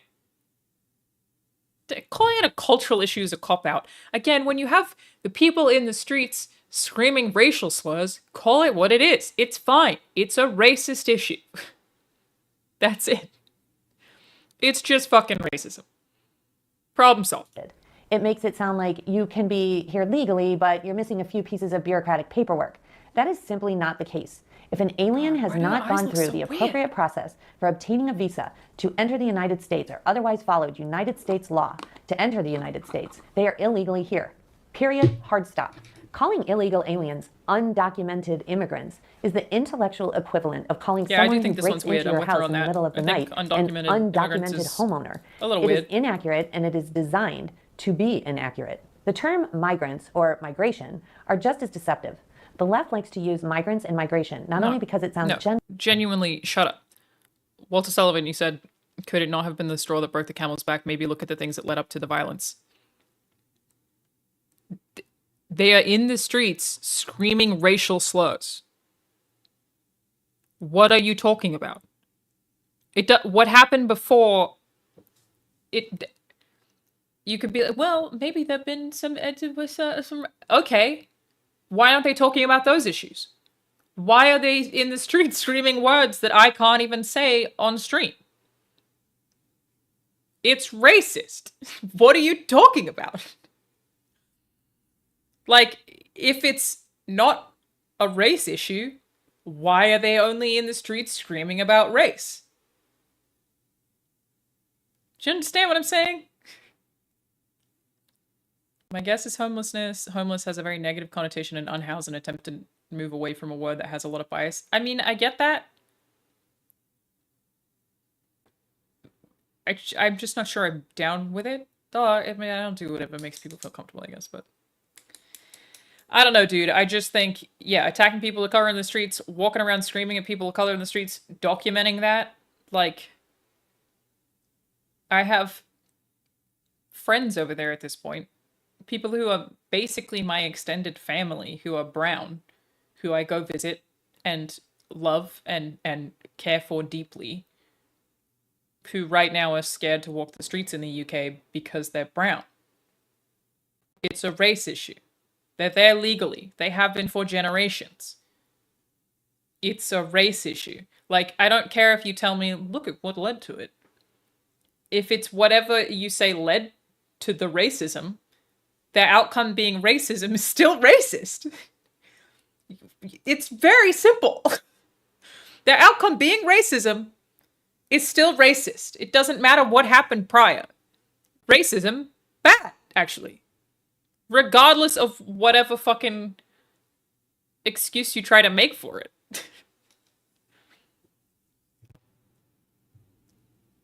Alanah, you're having a weird debate. It's obvious Nazis are using our concerns to appear on TV saying Nazi screams. That doesn't mean they're leading the movement. They're just appearing on TV and you suddenly believe all Europeans are Nazis. You're clearly a troll. Like, ain't nobody with a brain thinks I said that. Like, ain't no human with a functioning noodle inside of their noggin thinks that. That's stupid. Racism is bad. They're screaming racist chants on the streets. Done. Just done. But it also creates confusion. When people hear these terms, they know deep down that migration is seasonal and circular. They think of birds or butterflies. They fly south, they fly north, and so on. And historically, we have had foreign nationals come into the United States for seasonal or agricultural work and then return to their home countries. It would be reasonable and accurate to refer to those individuals as migrant workers because they ultimately return home. But make no mistake, The current mass illegal immigration we are seeing as a result of the Biden isn't really administration's happening. intentional actions is not Statistically, no migration, evidence of this and these happening. people are not migrants. It is an orchestrated invasion being led by the Biden Orchestrated administration invasion. in Being led by conjunction with the Mexican cartels. What? That's such a fucking take? Biden could barely play a game of golf. You think he was orchestrating with the Mexican cartels to get as many illegals in the country as possible? For what purpose? He could barely walk up a step. He could barely ride a bike. And you think that's what he was up to? Not sure about that one, Chief. That's crazy. Yeah, loads of people have been deported under Biden. That's like a massive amount. And again, there's been no notable Trump can't ride a bike. I mean, maybe. Neither of them could. I'd like to see it. I'd like to see it. Yeah, wow. She really said that they're like just allowing mass illegal immigration with the Mexican cartels. Do you have a source for that? I would like a source. I would like some sources. Some sources, please. Hassan Piker is screaming more people were deported under Biden than Trump. I mean, people know that though, right? That there are tons of fucking people who were deported under Biden. Fact-checking is what ruins politicians. It's why there weren't any during the debates. Well, it does make it kind of boring, to be fair.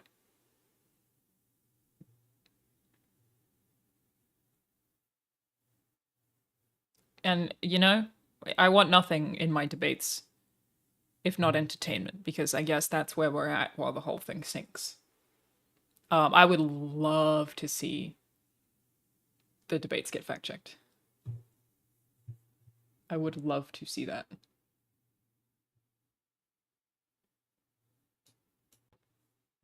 Especially with Trump. But it'd be every 2 seconds. And he'd say no, right? Didn't he say no before? And then he said it was a tech issue? He said it was an audio issue when he was at it was a National Black Journalists Association conference or whatever it was. We deserve a little boring as a treat. That was my favorite thing about Biden being in office, was that it was boring. Huge fan of that. Thank you, Mastercrafted Alex. Why fact-checking would cause a frenzy. It would also be difficult because then the different political parties would just fact-check each other over and over and over again, and then that would be hard too, but I would love that. I would love that.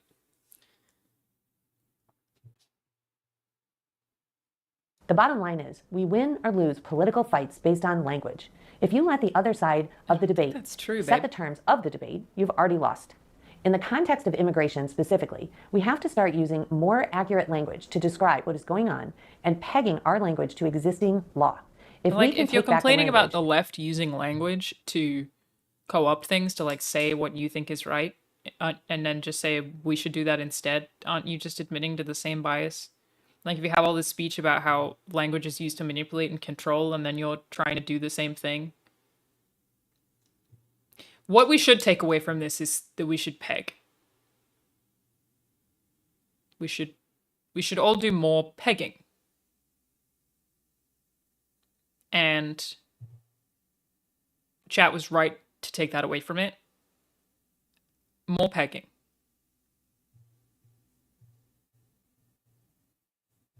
More pegging. Great. Policies we can all get behind. No, Nightwing, I am not an American citizen. Not trying to be, though, either. I don't really want to be.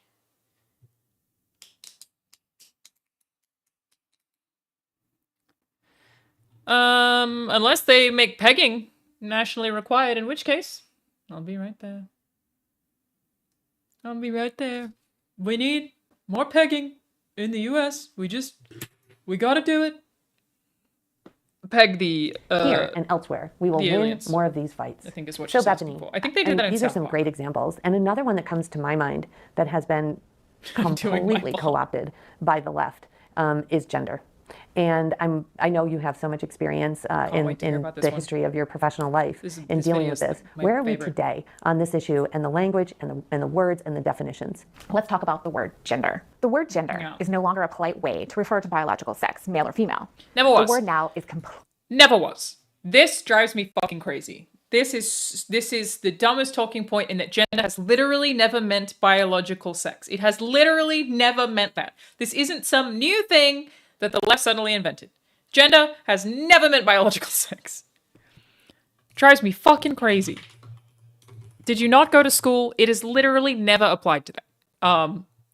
Gender effectively is this. What you're talking about is sex, right? Sex is biological. Sex, male, female. Sex.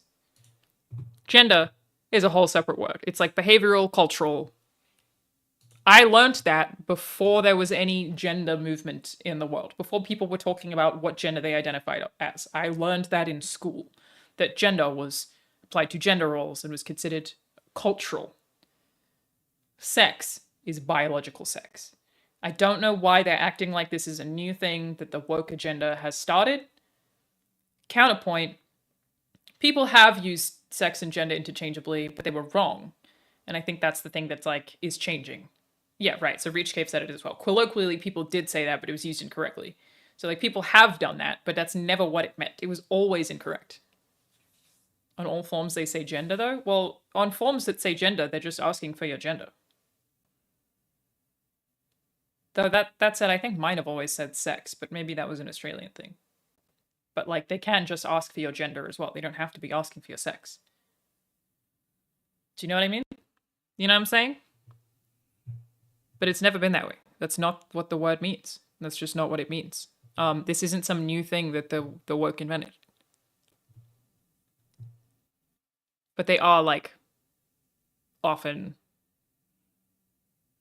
used incorrectly and have been used incorrectly in the past. They stopped putting sex on forms because people kept writing yes please. Completely toxic. It's no longer being used to mean male or female, but now how people identify, which is where we get this idea of gender identity. Katie, did you know that there are between 72 and 1,000 different kinds of gender?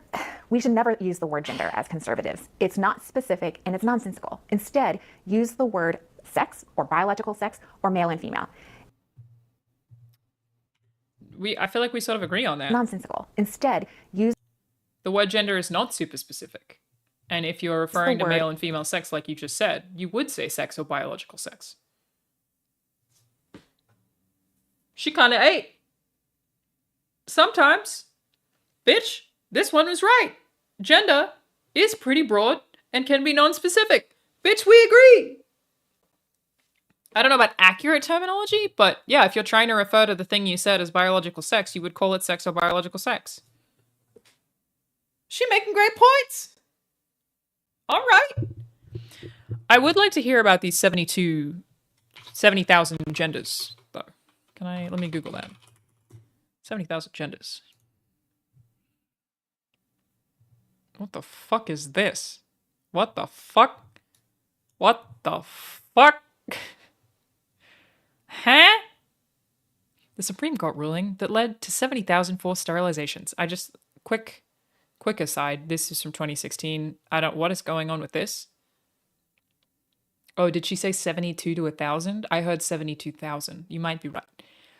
In 1927, the U.S. Supreme Court decided by a vote of 8-1 to uphold the state's right to forcibly sterilize a person considered unfit to procreate. Holy shit.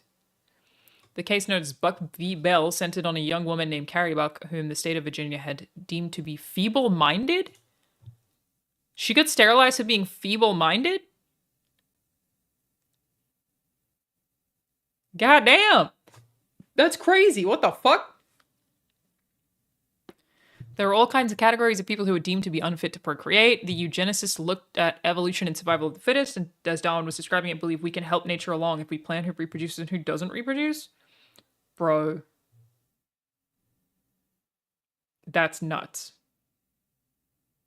Holy shit. Sorry, let me go back to, what is 70? She said 1,000 genders. How many genders are there?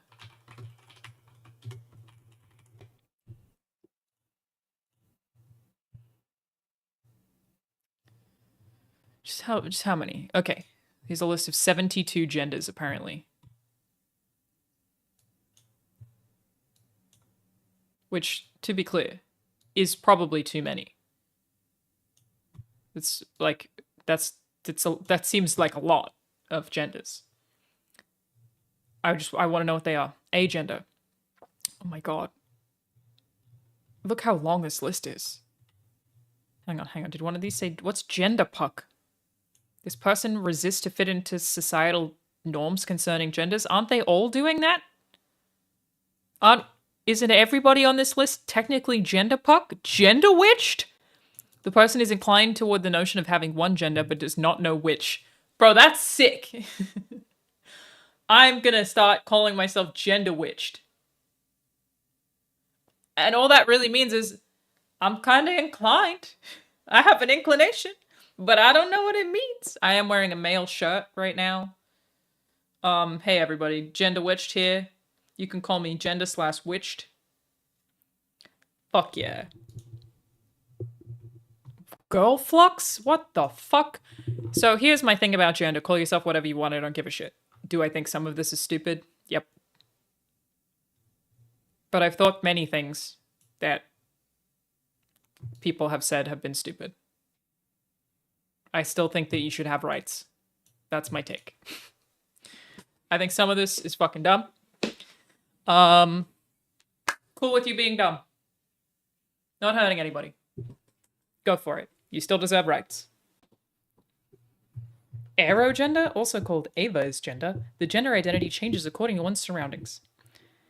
Well, here's the thing. Isn't my take on this what most people think?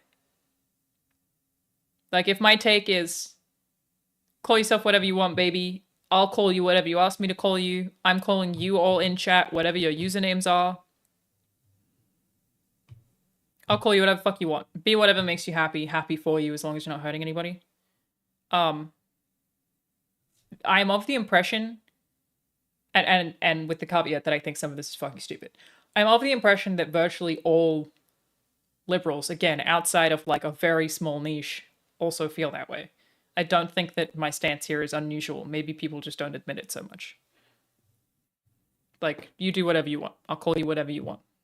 Obama's gender? It's Adama's gender, sorry. A gender that is indefinable or indomitable. People identifying with this gender refuse to be categorized in a particular... Okay, a lot of these are just the same thing, but with different words.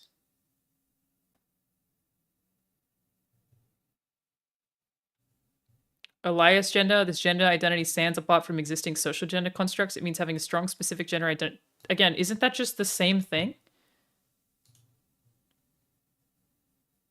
Having two specific gender identities simultaneously without any fluidity or fluctuations. That's interesting. How does that work? I'm interested in that. How you gonna do that?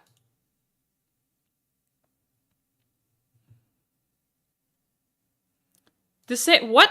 How did, okay, again, aren't these sort of the same thing, though I guess that would, it's too reductive. Man and woman yet does not belong to either. Huh?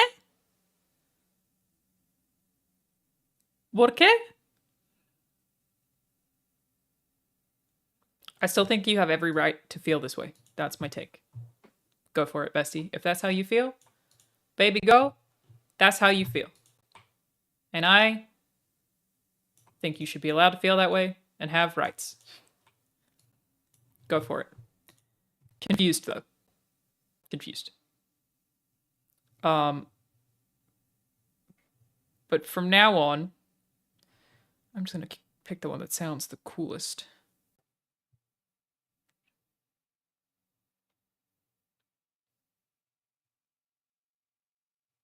Ego gender is a personal type of gender identified by the individual alone. It's based on the person's experience within the self.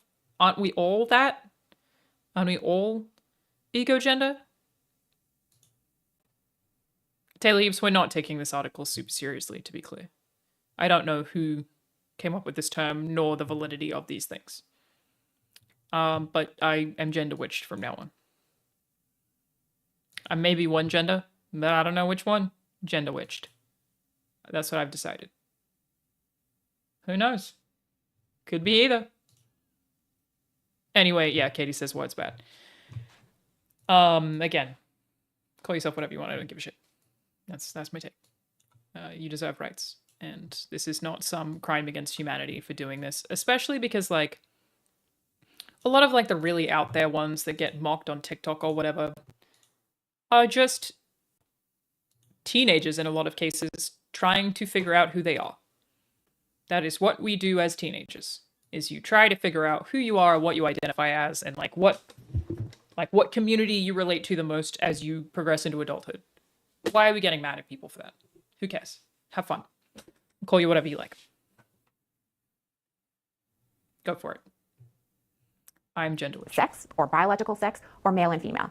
And I don't care where you are in the administration, you will deal with the word gender. I didn't say Speaking they of sex, didn't the have next rights, phrase that we're going to talk about is sex assigned at birth. Now, I just told you to use the word sex, and you may think that sex assigned at birth, that sounds great.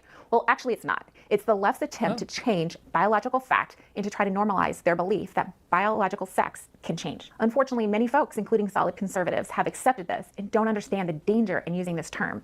In fact, some conservatives have even taken this term and changed it slightly, gender as revealed at birth. The left is infiltrating our conservative organizations, Christian schools, and even churches. We must always be on guard. And when a new term is introduced, ask, what is the genesis for this new term, and why was it introduced? Tell me. If you see the term sex Tell me what your assigned at problem birth, with this delete is. it and replace it So, with biological sex. Again, I actually don't know the correct way to talk about it. I would defer to any trans person. But I don't think that they make the odd argument that their biological sex has changed. But I actually don't know. I think most of the left considers sex and gender two different things. They are two different things. They are two different things. They have always been two different things. People have just been misusing the term for a long time. But that, by definition, have been two different things. The next issue under gender is No, pronouns. tell me why you think this is so Don't fall dangerous. into the progressive left's trap in regard to pronouns. Don't use them in email signature blocks, on LinkedIn, and absolutely do not ask people what their pronouns are on your first day on the job. When I was at USAID, managers were giving training and were told that when they have new staff or have a staff meeting, they should go around the room and ask everyone what their pronouns are. Katie, if that happened to you, what would you do? I think Hey, thank you so much for asking, Rebecca, or whatever your name is. If somebody asked me to use a pronoun, I would literally kill myself. That's how seriously I feel about this. If somebody ever asked me a pronoun, I recognize that I'm using I in these sentences, and if you could ignore that, that would be sick. I would jump off a cliff. That's how seriously I take this. So, thank you so much for asking, Katie. Or Rebecca, or whatever your name. I don't remember. The one in the purple's name is Katie. Thank you. It really means a lot to me that you asked. Thanks. Also, pegging. political appointees, Bethany, great question, need to expect Great question. Her name's that Bethany. they are going to be tested by career staff the day they walk in. So that question, every political appointee should be prepared to deal with and answer, whether it's in a training. I don't think it'll take that long. It probably will be the first couple Whether it's in the training, I don't think it'll take that long. Hang on. First couple of what? days on the job. First couple of days on the job, you could just say he. You don't have to train for days. The suggestion is you need days of training to answer the question. Hey, what are your pronouns? Days? I think you could just say he or she. Seems pretty simple. I don't know. Could take weeks. This seems like a bad use of time. So a political appointee is empowered. They are empowered because they are absolutely put in the position, whatever level it is, in order to implement the president's agenda. And that is the business of a political appointee and should be the business of all federal employees. So the answer is simple. We're here to implement the president's priorities and agenda. We are not here to discuss pronouns. The next topic is gender. It's just people asking what to refer to you as. It doesn't mean they want to discuss it. They just, that sentence, someone says, hey, what are your pronouns? And you have to say, hey, we are here to implement whatever it is that the president wants. You could have just said she. Gender affirming care. Gender affirming care and what the Biden administration is promoting is absolutely infuriating, especially as for parents. We need to be protecting our children from these harmful, sterilizing puberty blockers, cross-sex hormones, and permanent genital mutilation. That's what gender affirming care is, not care at all. The idea that gender is fluid is evil, and it is a major initiative of the Biden administration. It's layered into each and every office, an initiative document, of task force, Biden's? I don't and think funding that... priority. Perhaps most... These motherfuckers giving Biden way too much credit, okay? I recognize that last stream I said that I don't think Biden did very much, and I have been seemingly correctly called out for this. That Biden actually did do a fair bit, and I didn't realize, and then I should look into that. Okay. Do I think that Biden had an agenda to feed gender into everything? No, I don't. I don't think a man that old really knows what gender is. Okay. And now she changed sex by gender in the wording. It's also true. They're using gender again. They flipped it on themselves in this own speech. Biden crime family, but also he's delusional and didn't do anything. It's true. It's all very true.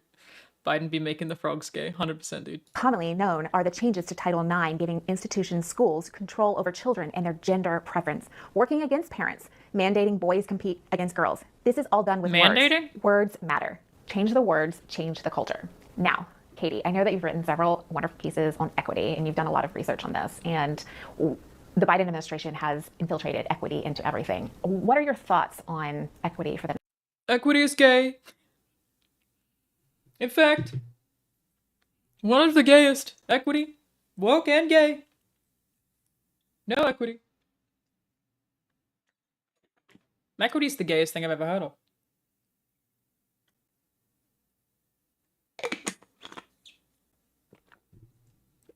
Equity be fucking infiltrating everything, dude. Equity is too woke.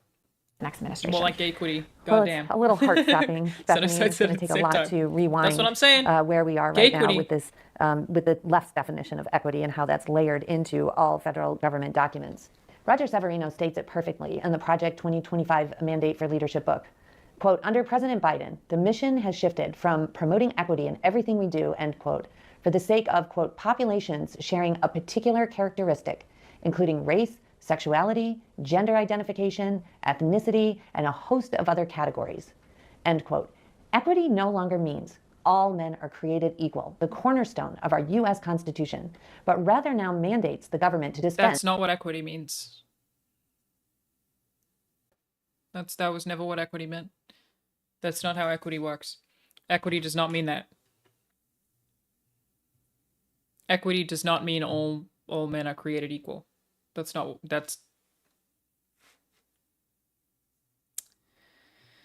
it's fine. Yeah, huge, fundamental, very simple misunderstanding of equity.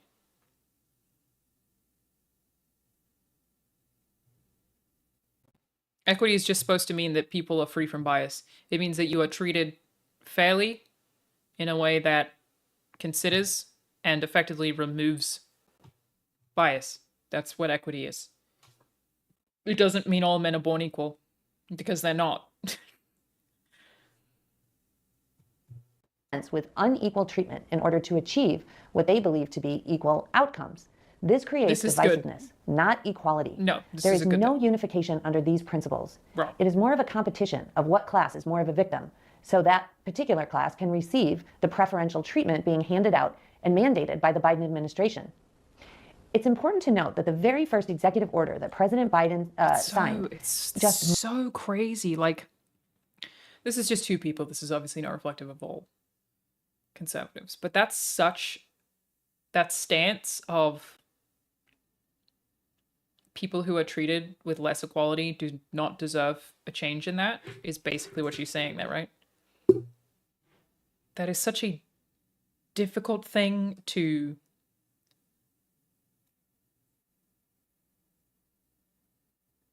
Like, it's so ingrained and so clearly objectionable. Like, it's so clear that that's shitty, that it's hard for me to fathom even having a conversation with someone about that. That, like, how do you come back from thinking that way? From thinking all men are born equal and nobody is given any levels of privilege or no particular class or group is disadvantaged in any way. How do they think that, or do they just not want equity? Like, do they actually think everyone's equal, or do they just not want equity. I guess this wasn't made to be viewed by the public. It was made to be viewed for Project 2025's training, in which case they're all probably in agreement that they're all privileged, right? Like, I don't know, dude. It's moments after his inauguration on January 20th of 2021 had to do with equity. The left applauded as Biden announced his #1 priority, which is advancing racial equity and support for underserved communities throughout the federal government. Love that. As part of that executive order, within 90 days, every single agency had to file an equity action plan with the White House. If you want to see or view what you will be up against, take a look at those plans. They're all online under the Office of Management and Budget. Since that time, 9 more executive orders have been executed by the Biden administration about equity. The latest to date is to further advance racial equity. It just, again, I don't know how you can be against this. Advancing racial equity? Like, do they not hear the words they say? It's the same way I feel about Antifa. You're saying that they're anti-fascist, and you don't think that's a bad thing? It really confuses me.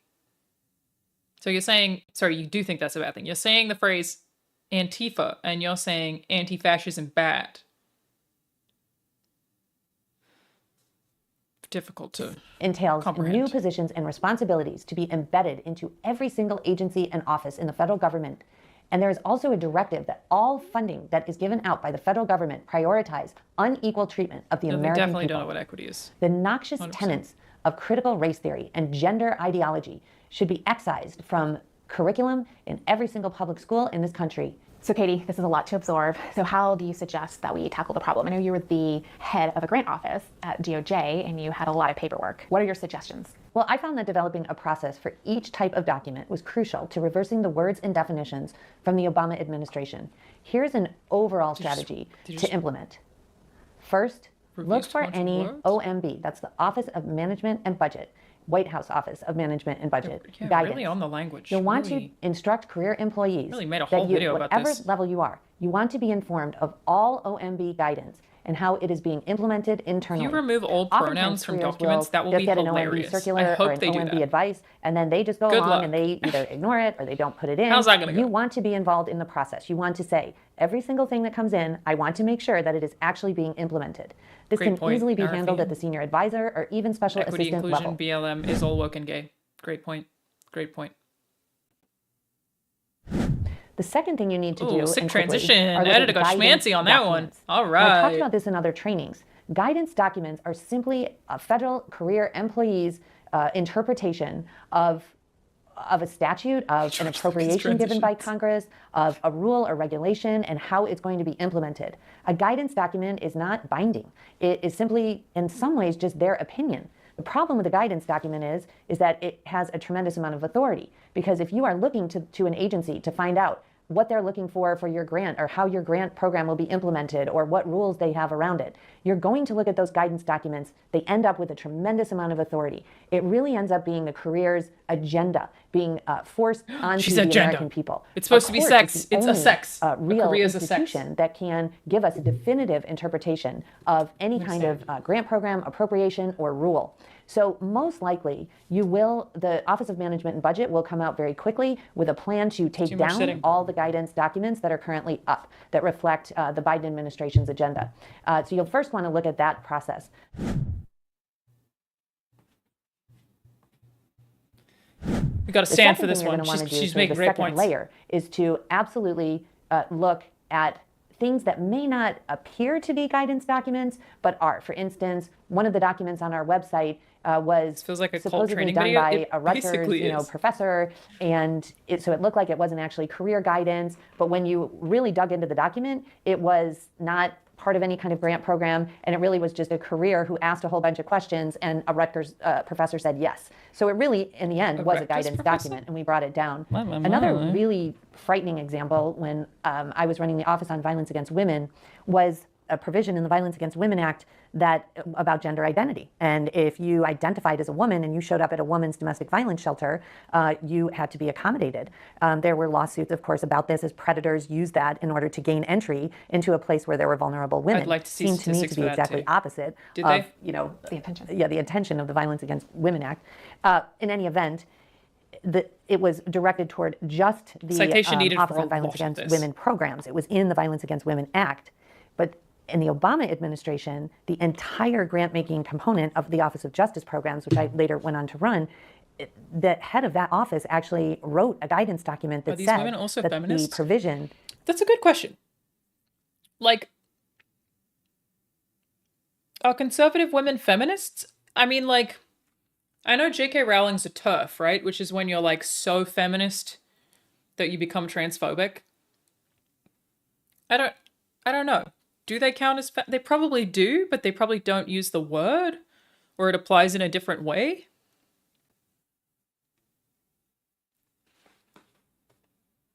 They look like Pearl Davis. Oh, you're not wrong. I don't like appearance shaming anybody, even people who suck. But I am very bothered by this woman's dress. It's really something. Trad wife feminist, right? They are still feminists, aren't they? That's what I thought. See, I thought that feminism was woke and gay. One of the wokest, gayest things you could be is a feminist. What, do you like women? That's gay.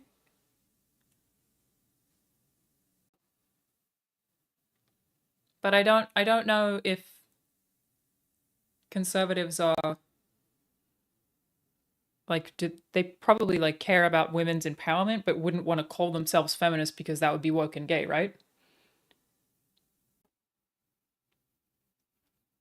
It's definitely gay to like women. Thank you for asking. If any of you, listen to me, okay?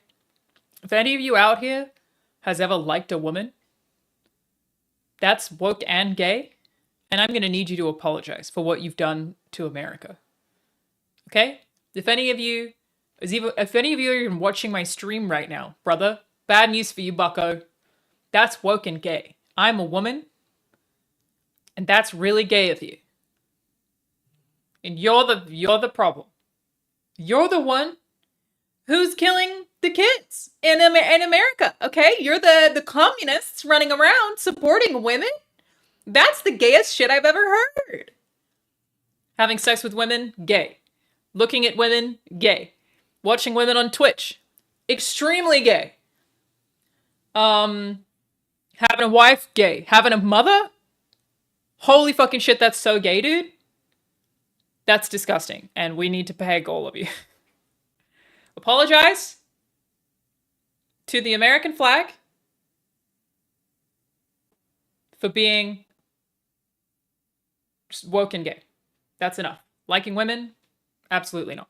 Absolutely not. In the Violence Against Women Act regarding to gender identity was intended to apply to if you're not every from the single US, you're okay. DOJ grant All program, Europeans are that gay. it wasn't limited to the Office on Violence Against Women. There was absolutely no indication We that already this was knew that. true, but you can see that just by getting that particular legislation passed and the way that the careers then interpreted it, created a complete change in culture across the Department of Justice. The next step will be to read every single executive order. I would suggest that, starting with an assistant, a special assistant, a senior advisor, that you get every single executive order and put it in a binder and have that binder for the principal and make sure that it's flagged for them. There will be a lot of executive orders that come out, and some of them actually, and know this, repeal other executive orders. So you need to then pull the executive orders that are being repealed. Oh my so God, you that's are too much very work, honey. clear about No, what sweetie, needs to be that's redacted. several pieces now of let's go back paper? to that No, OMB that's tip that I woke. gave, and just like that, That's you woke. need to be I part can't. of the process We're that not the doing careers that. are using Absolutely to implement not. executive No. orders. During the Trump administration, Paperwork I can is tell you that woke. executive Okay, orders shut your mouth. were signed, fully executed, where all the guidance was given. You gave an example of this, Bethany, to our office, and I later found out that it was just simply ignored. It's not, I'm not doing worth, it. the price of the paper it's written on if your careers are not implementing what the president wanted. I think you can expect Six wipes, that equity though. and all I of keep the equity thinking the Star executive Destroyer is orders gonna under Biden will be repealed come in early there. in the next administration. This is going to require a very detailed plan to execute the eradication of the dictates in the equity orders. For instance, there's a gender advisor position created by one of these executive orders. That position has to be eradicated, as well as all the task forces, the removal of all the equity plans from all the websites, and a complete rework of the language in internal and external. Couldn't we all just get along? You know what I mean? Don't these people get tired of being angry all the time? Doesn't it get tiring? Listen, you are but a woman. You're out here reading documents, eradicating language. Come on.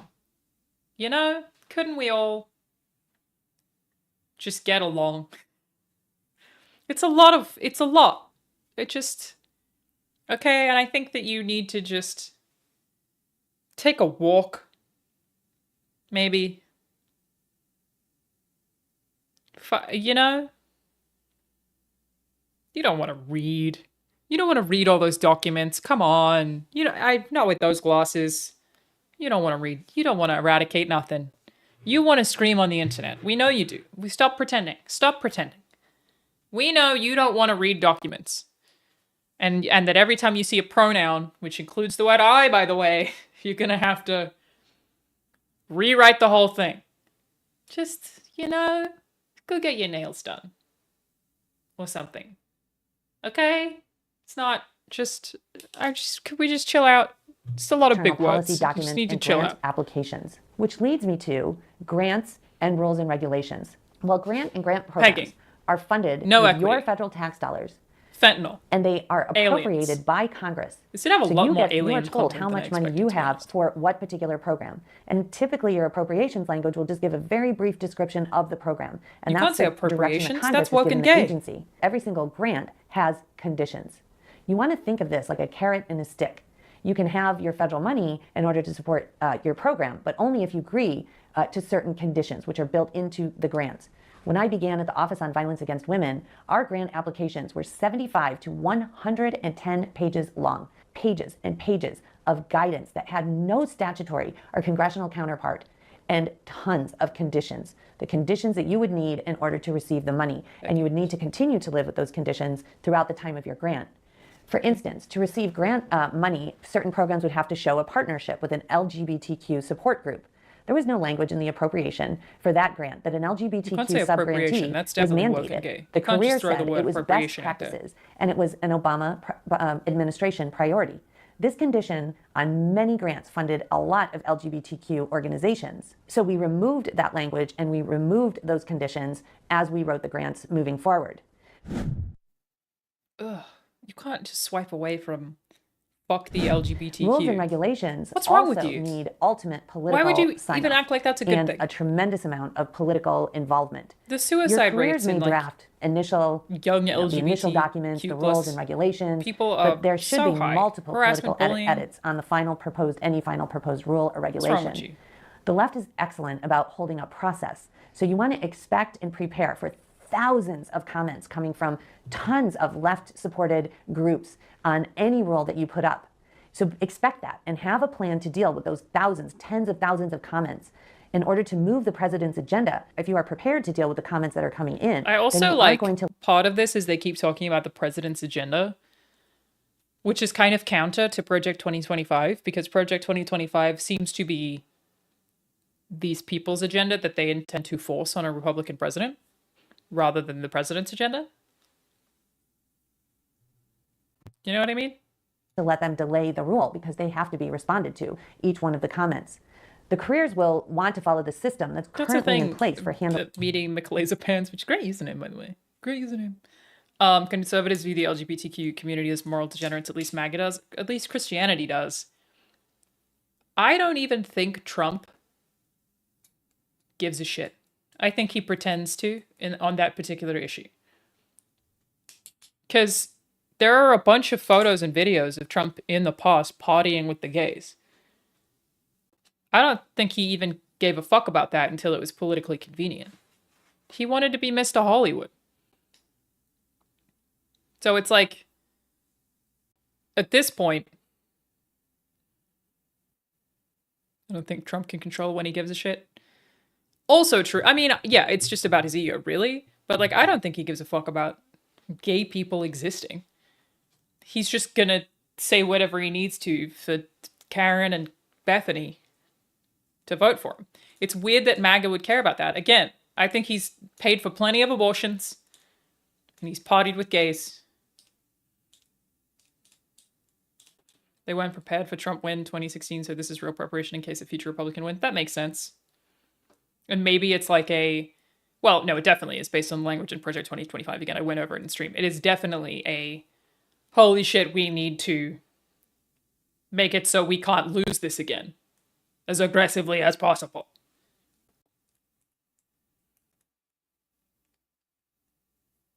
Trump is ego gender. You're absolutely right. You're goddamn right. He's ego gender for sure, dude.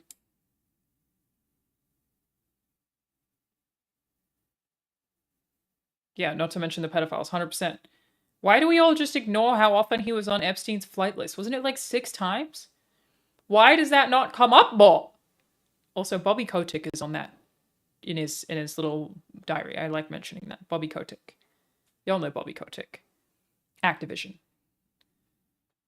Epstein's flight list. Trump was pro-LGBTQ in 2016. Yeah, I mean, again, I get the impression that he doesn't care about that kind of thing and just wants to be loved. But now it's like a whole...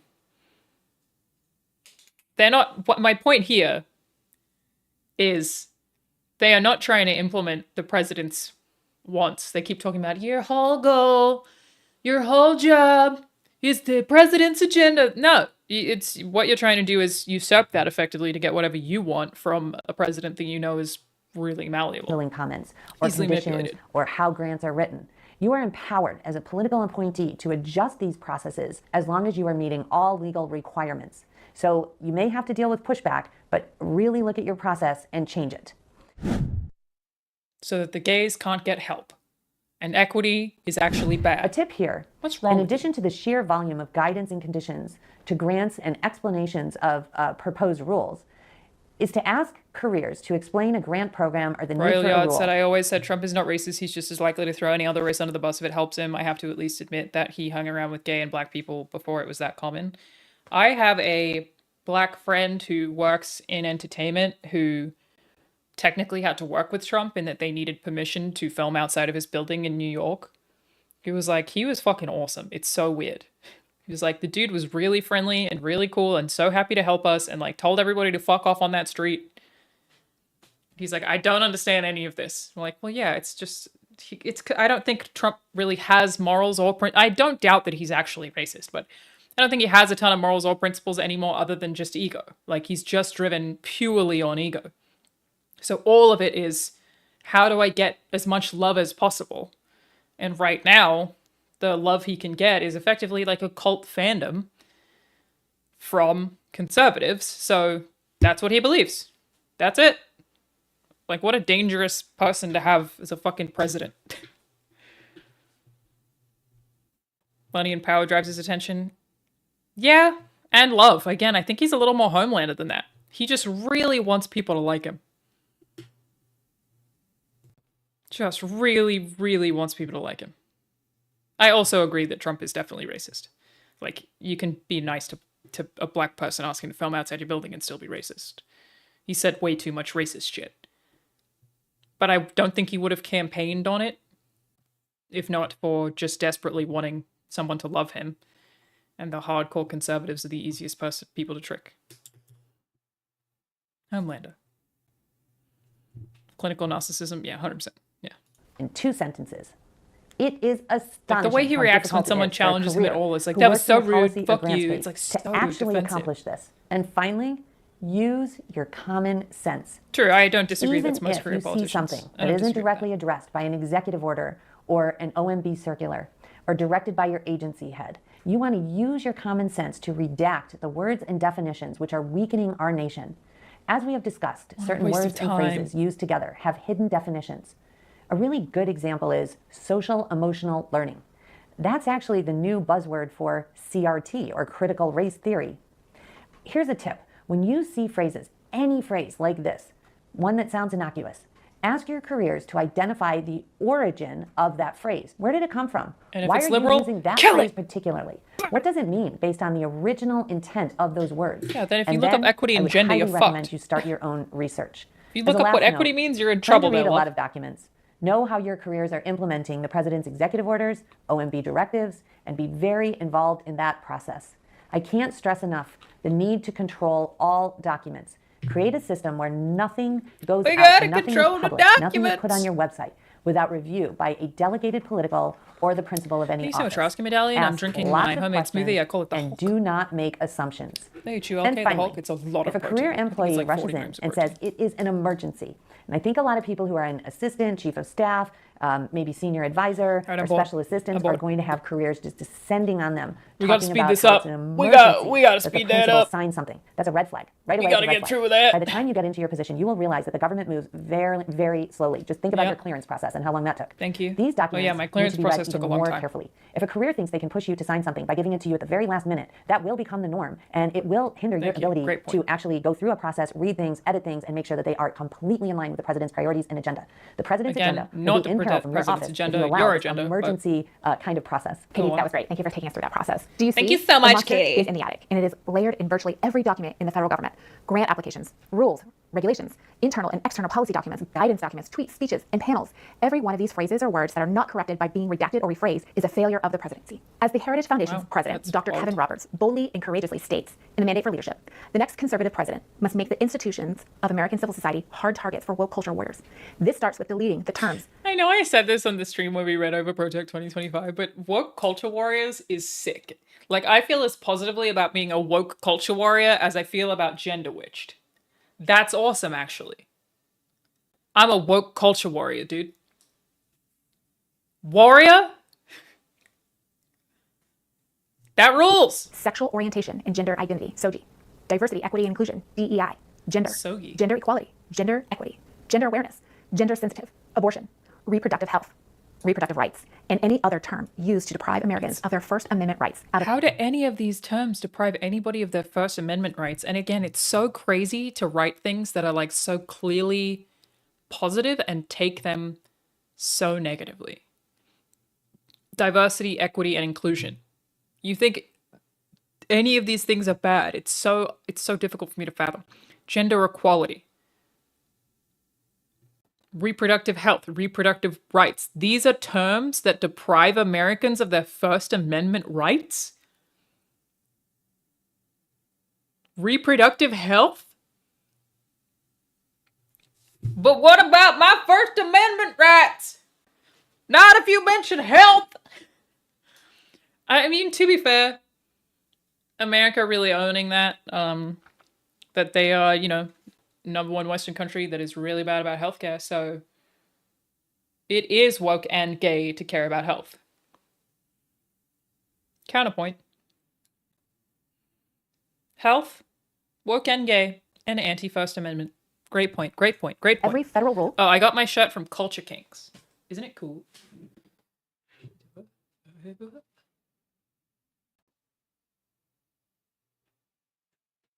It's pretty sick. I also got 2 Halo shirts, and they're rad. I love it. It's great. It's good stuff. Thanks for asking. Agency regulation, contract, grant, regulations, and piece of legislation that exists. And the next conservative president will only be able to do so with your help. Are you up for this challenge? We think you Yes. are. Together, let's conquer the monsters in Uncle Sam's attic. The monsters in Uncle Sam's attic. To distill that down were words mostly. Mostly words. It was a lot about documents. They really don't like the word equity or gender. They want you to get rid of pronouns. It's basically just like erasing a bunch of shit from documents that alien, more alien. Bring back alien. More alien. I think I'm ready. I think I'm ready to serve. I think I'm ready for my time. I'm ready to go. You gave me the briefing that I needed, which is read a bunch of documents and get rid of any time that it has a pronoun. More aliens. Add in aliens wherever possible. You may think you have enough. You think wrong. More aliens. Mention that they're illegal. And pegging. Thank you for reminding me to hydrate. I really appreciate that. I do also have this giant water.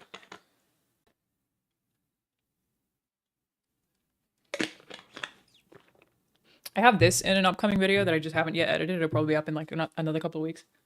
But related to that, you'll see me talk about this a bunch more. Can you encourage your favorite Twitch streamers to stand up? To do the little dance I'm doing right now? To just stand up every now and then? Can you encourage your favorite Twitch streamer who streams for 8 hours a day to stand and move a little more? If we can do the hydro chain, like we can encourage people to hydrate, we can also encourage them to stand. Just stand a little more. Just do a little standing. Just get a stretch on. No, I literally just mean stand up. You don't need to stand for shit. Stand for whatever makes people like you the most. That's what we've established is the key to a good presidency. Whatever makes people like you. You gotta get some movement in. You know what I mean? It's so aggressive. Can't cast me, bitch! They be sitting too often. These motherfuckers be sitting too often.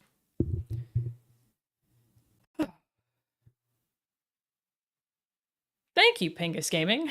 Thank you. You said I have character? People most often call me boring. And I don't disagree with it. So thank you. Which is funny because somebody in the YouTube chat said, let's change the subject. Something less boring. Which this video was really boring. I was really excited in the end, and I will say I got let down a little. I was really excited to learn about left-wing code words and language, and they gave me all the basics with no sources. Hang on, sorry, I might be selling them short. There could be some sources in here.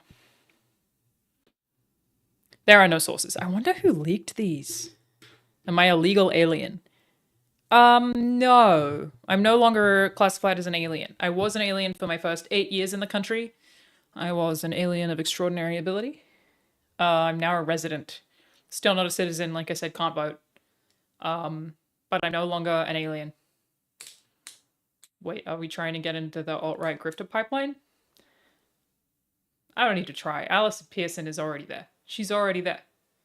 She's already there. All over it. The minute I get cancelled, I'm showing up on Fox News, baby. Spouting whatever bullshit I can to make them seem as dumb as possible. That's what I'm gonna do. I'm gonna do it. And you won't even know. I'll dye my hair. California! That's what I'm saying! Okay, so next we were going to go over the 70 genders. We're not going to do that. What is this? Oh yeah, that crazy thing that came up. Yeah, great. All good stuff. Maybe I shut it. Hang on, I'm trying to find the Trump. I gotta find it up there. Fuck it. Oh, no, it is here. We got it. Beep. X Spaces conversation between Elon and Trump, which apparently, again, had server issues? That's what I've heard. That's a great pun, Nightmare Frostnix. Yeah, it was delayed again. You can DM Elon after this. Here's the thing, chat. Hear me out. If I were to ask Elon if he wanted to play Halo on stream, and I were to grill him about politics,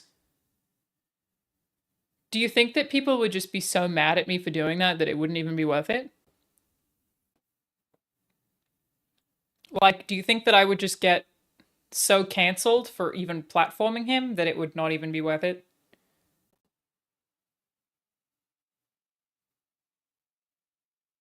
I'm not going to say that he would say yes, but, I'm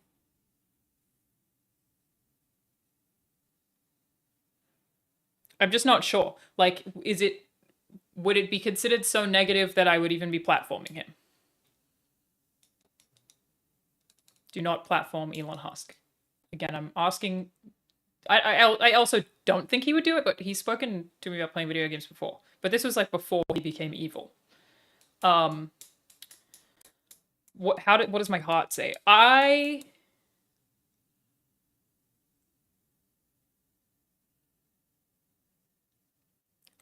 do not take issue with, again, I wouldn't be platforming him, would I? Really, he'd be platforming me. His audience is so much bigger than mine.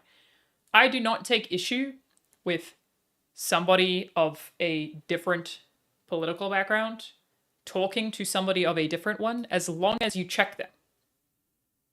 So, like, I would be okay with Ethan Klein talking to Sneeko. I was okay with Charlie talking to Sneeko on a stream. It can be somebody who I think has abhorrent, disgusting views, as long as you check them. You know what I mean? I'm not against that. When I was on one of the streams with AOC, when we played Among Us in 2020 or whatever, that Hassan, I believe, had a hand in organizing. XQC was on some of those streams, and people got mad at me for playing a game with XQC. And so I passed that on to AOC's organizing committee, because I don't think I even knew who XQC was at that point. And I was like, hey, some people are really upset about this dude being played with, or that like we're playing with this dude. I think it was XQC. I could be completely misremembering. But the answer that they gave me was that it was intentional so that the audiences who were exposed to those streams weren't just the same liberal echo chamber that always gets exposed to them. And I was like, fair enough. As long as he is not allowed to unchecked say bigoted shit or whatever, I'm okay with it, personally. I did play with Jagmeet Singh, yeah. The result was 69% no. Yeah, I don't know. I just think as long as you don't let them get away with things. I would be upset because of what you would be inviting onto yourself with incels that white out Elon like he's that god. Dude, like, I already get so much of it. I don't think the internet can do anything to bother me at this point.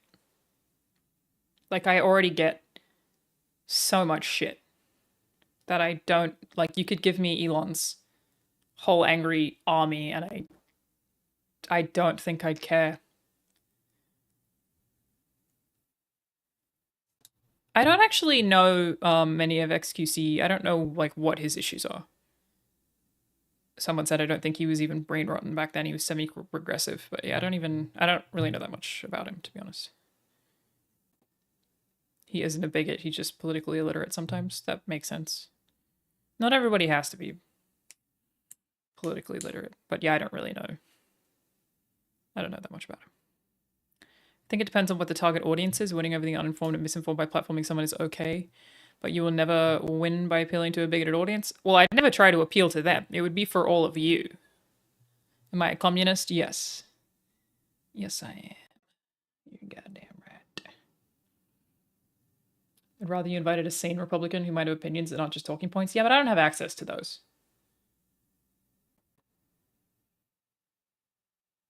I've not yet spoken about Raygun, Louis Love. I will have a video up on the YouTube channel later this week about it, but I'm trying to do more research.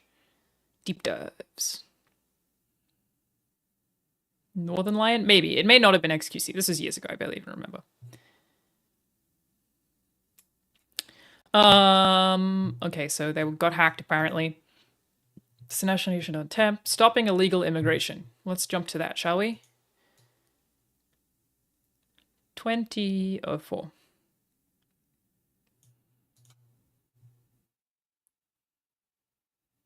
If it loads. What would be the purpose and benefit and to whom? Really, the purpose would be to entertain all of you? Is that a thing that you would find interesting? That is really all it is. Do I think that I'm going to be able to change the world in any impactful or significant way? No. No, I don't.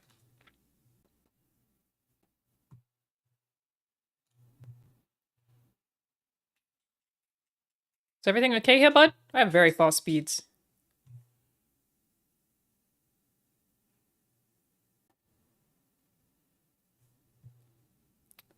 Maybe we can't listen to this.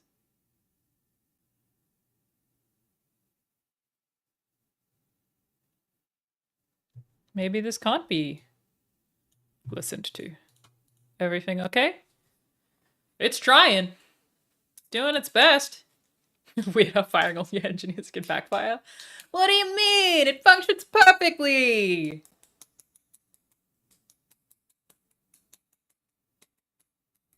Still getting DOSed? Apparently. I'm too gay and woke to watch the video. Yeah, maybe I didn't pass the test. Too woke and gay. You're not allowed. You're a woman. That's gay. Thank you, I appreciate that. Bang a stream title indeed. Stolen from XQC, as I do every time. Because I don't know how Twitch titles work, nor what makes an appealing Twitch title.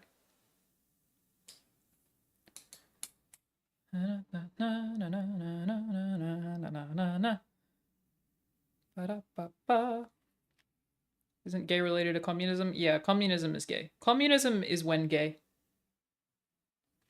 In fact. We're really trying. We're really trying. You're beginning to have weird feelings about politics for entertainment, and given that and how little you already know would come of an Elon hang, I just don't see why make the content. I mean, that's fair. That's fair.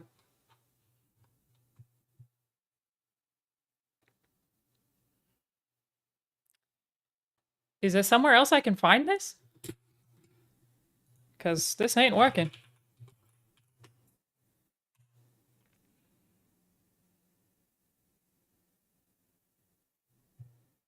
Yeah, speeds are good right now.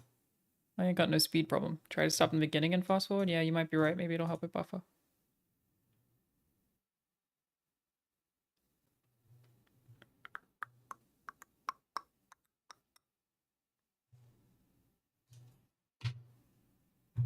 Try again. All right, hello everyone. Okay. So my apologies for the late start. We unfortunately had a massive distributed denial of service attack against our servers. Back, which is, and Okay. I mean, and all of us are very Give me important. 20. I want to hear about the migrants.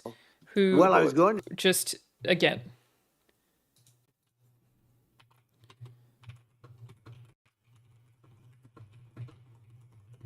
Just to preface this.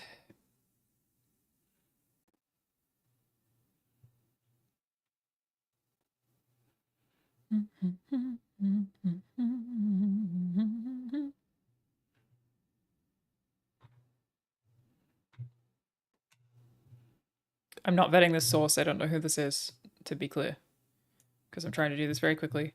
The Biden administration is on pace to match Trump deportation numbers, focusing on the border, not the U.S. interior. They talk a lot about migrant crime and about the border and deportations. Biden has been fairly deportation happy. To say how good the numbers were. By the way, we're going back to Butler, and we're going to go back in October. We're all set up, and the people are fantastic in Butler. So it's a great area. Any advice on how to help These are encourage and support people. my daughters so they can make their way into like male-dominated professions? I mean, do they want to? Corey killed, and the other two, the families. If yes, my parents are just really supportive, and that clearly worked for me. The families are great, but we're going back to Butler. And I think I'll probably start by saying, as I was saying, prior to being so horribly interrupted. Yeah. But So rudely interrupted by an assassination attempt. But no, but the chart. Some people have no manners. Elon, the chart was just a chart that in my last week we had the best illegal immigration numbers, meaning stopping. It was at the lowest. You've seen the chart. It's become quite a famous chart. But that was the lowest point ever recorded. It was a really, I mean, I was very proud of those numbers. And then you see what happened with these people. I'm hearing, like, I saw people say that all over social media. Nothing sounds wrong with his voice to me. I don't know why I'm not hearing it. Is he lisping? Okay, let me listen to it. You see what happened. They just let it go. I had remain in Mexico policies. I'm not I had planning on all listening to these the whole different thing, no. policies that was so good. Great policies. Guys like Tom Homan and Brandon Judd from Border Patrol. These are all people that they've been on television. They says the best Is this numbers not we've just ever how he had. We always had so many sounds? different checks, catch and release in Mexico, not the United. We had catch and release in the United States. We had it in Mexico. We had so many things. We had things where if many people come in there, they have contagious diseases. We had everything passed. If you have a contagious disease, I'm sorry, but we cannot allow you into the country. So we were setting Yeah. literally records, and all I was doing is showing that, and I use it sometimes. Sure. And It's crazy in because this he's case, talking I'm glad about I used COVID, it. but he I can't can tell admit you it because that. he now has to suggest that But COVID's not they real. were fantastic numbers. But I'm going to sleep with that chart always. I'll be sleeping with that chart. That chart was very important. Very important for a lot of reasons. Well, Great I mean, charts. The best would it be charts. accurate to say that you're supportive of legal immigration, but we also need to shut down illegal immigration, and especially unvetted illegal Yes. immigration, because and that's not the same as saying that everyone who's an illegal immigrant is bad. In fact, I think most people who are illegal immigrants are actually good, but you can't tell a difference unless there's a solid vetting of Didn't who expect comes that. across the border. Does that accurately 100%. represent your position? I say it Okay. very simply. Didn't They expect have to that. come in legally. They have to No, be that's checked. not. That can't be Trump's look- position. Because Elon just said most people who are illegal immigrants are still good. Isn't Trump's position that they're all rapists and murderers? Why did he say 100%? He didn't even check that? Elon himself was an illegal immigrant, was he?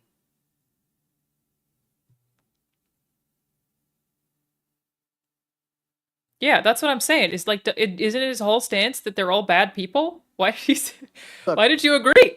Kamala was the border czar. Now she's denying it. Everything that I do, she's saying she was strong on the border. We're going to be strong. Well, she doesn't have to say it. She could close it up right now. They could do things right now. It's horrible. But I gotta tax check on that. I gotta tips. check that. You're saying Elon Musk was an illegal immigrant.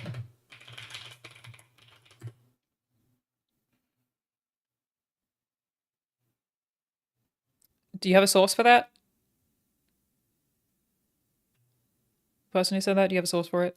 I'm not finding it on first page Google, which, doesn't mean nothing, but he studied in Canada, then moved to the States. That doesn't sound illegal.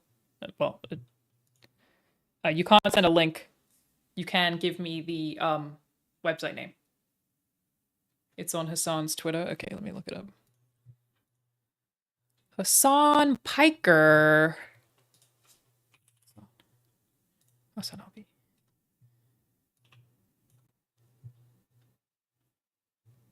How far back? How far back? This man tweets so much.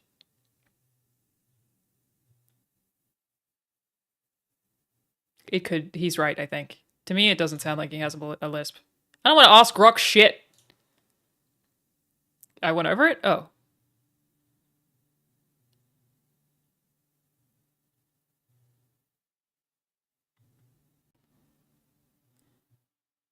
Okay. Thank you. In fact, when they did fund us, they realized that we were illegal immigrants. Well, I mean, yes, we were. I'd say it's a gray area. Yeah, yes, we were. We were. Whoa. That's crazy. Thank you, MJ Jordan. So my guess is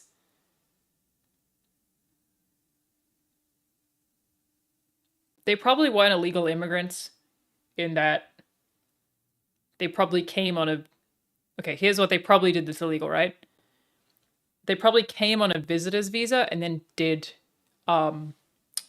business, which a lot of YouTubers do and Twitch streamers do. And I'm surprised there hasn't been a crackdown on that already. So if you see a YouTuber or a Twitch streamer who's from another country and they are doing a tour through the US, a lot of those people are doing them on visitor visas, even though they're there on business. That is illegal. Conducting business on a tourism visa. That's what I'm assuming that they're referring to. May not be though.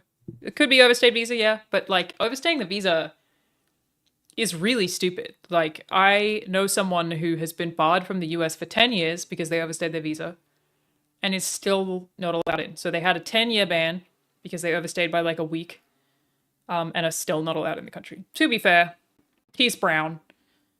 That's, I mean, not to be fair. To be unfair, he's brown. So that probably contributed. You get what I'm saying. You get what I'm saying. Oh, that's crazy though. Good to know. Wild. And all of a sudden she's making a speech and saying, yeah, only a week. No tax dude. It's on tips. rough. I said that months ago. To be unfair. And by the way, they had just the opposite. You know, they had not only tax on tips, but they hired 88,000 IRS agents, it was and right. many of them were assigned to go get waitresses and caddies and all of this on tips. They have a policy. They had a policy that they were really going to go after you and were really harassing people horribly. And then all of a sudden, for politics, she says, you know, she comes out with what I said, which I think is terrible. And I think it's also hitting them very hard. These people are fake. Now they're also saying they did a good job on the border. We had the worst numbers in the history of the world, not of our country. There's never been a country in history that has had a catastrophe like this. We've had, I believe, and I think you believe this too, you know, you hear 12 million, 13. I believe it's over 20 million people came into our country, many coming from jails, from prisons, from mental institutions, or a bigger version of that is insane asylums, and many are terrorists. And I'll tell you what, they're coming not just from South America, they're coming from Africa, they're coming from all over the world. They're coming from Asia, they're coming from the Middle East, they're coming from countries that are stupidly and horribly bombing Israel October 7th. They're coming from all over the world. And you know, you look at, it's so sad October 7th because it should have never happened. It's so sad when you look at Ukraine. It should have never happened.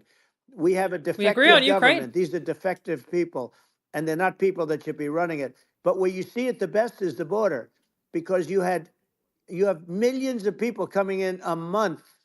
And yeah, I mean, I feel like you can kind of throw it all away because millions of people coming in a month. Really? Millions coming in a month? Really? You sure about that, Chief? I don't know about that, Chief. Oh my god. Can I speed this up too? Thank fuck. She tries to pretend like she's going to do something. She had 3.5 years. And tell me, I always listen to YouTube videos on faster speeds. So please tell me if this is too much for. By the way, they have another 5 months that they can do something, but they won't do anything. It's all talk. She's incompetent and he's incompetent. And frankly, I think that she's more incompetent than he is. And that's saying something because he's not too good. He's not too good. No, I think it is essential to have a secure border. I mean, you're really not a country unless you have a secure border. And secure elections. You know, absolutely secure elections. And so it's just essential to have a real border, or we can't function as a country. And our services, you know, our central services. You're not even American, Elon. But as we were talking about earlier, I think having a legal immigration process that is smooth and efficient and done well. And I'm speaking as someone who is a legal immigrant. I think that I mean, like one way to think of it is, who do you want on your team? You know, who do you want on Team America? And I think we want to just say, okay, we want to let in people who are going to, you know, be great contributors to our society and to our economy, and you know, and who do you want on the team? And it's not to say that, like in my opinion, I'd say like probably most of the illegal immigrants actually are actually good, hardworking people. That's my opinion. But some are not. I'm so surprised that Elon is saying that. Sort of. Like, and that's the second time he's reiterated it on that most illegal immigrants are good, hardworking people. I totally agree with him, by the way. But I'm surprised because I feel like he leans into the conservatives in the same way that Trump does. He's like trying to get that same fan base. Like they're trying to get the same adoring fan base, right? That's why I'm surprised he says it. He wouldn't want to appear overtly racist publicly. Yeah, but he could just not say it.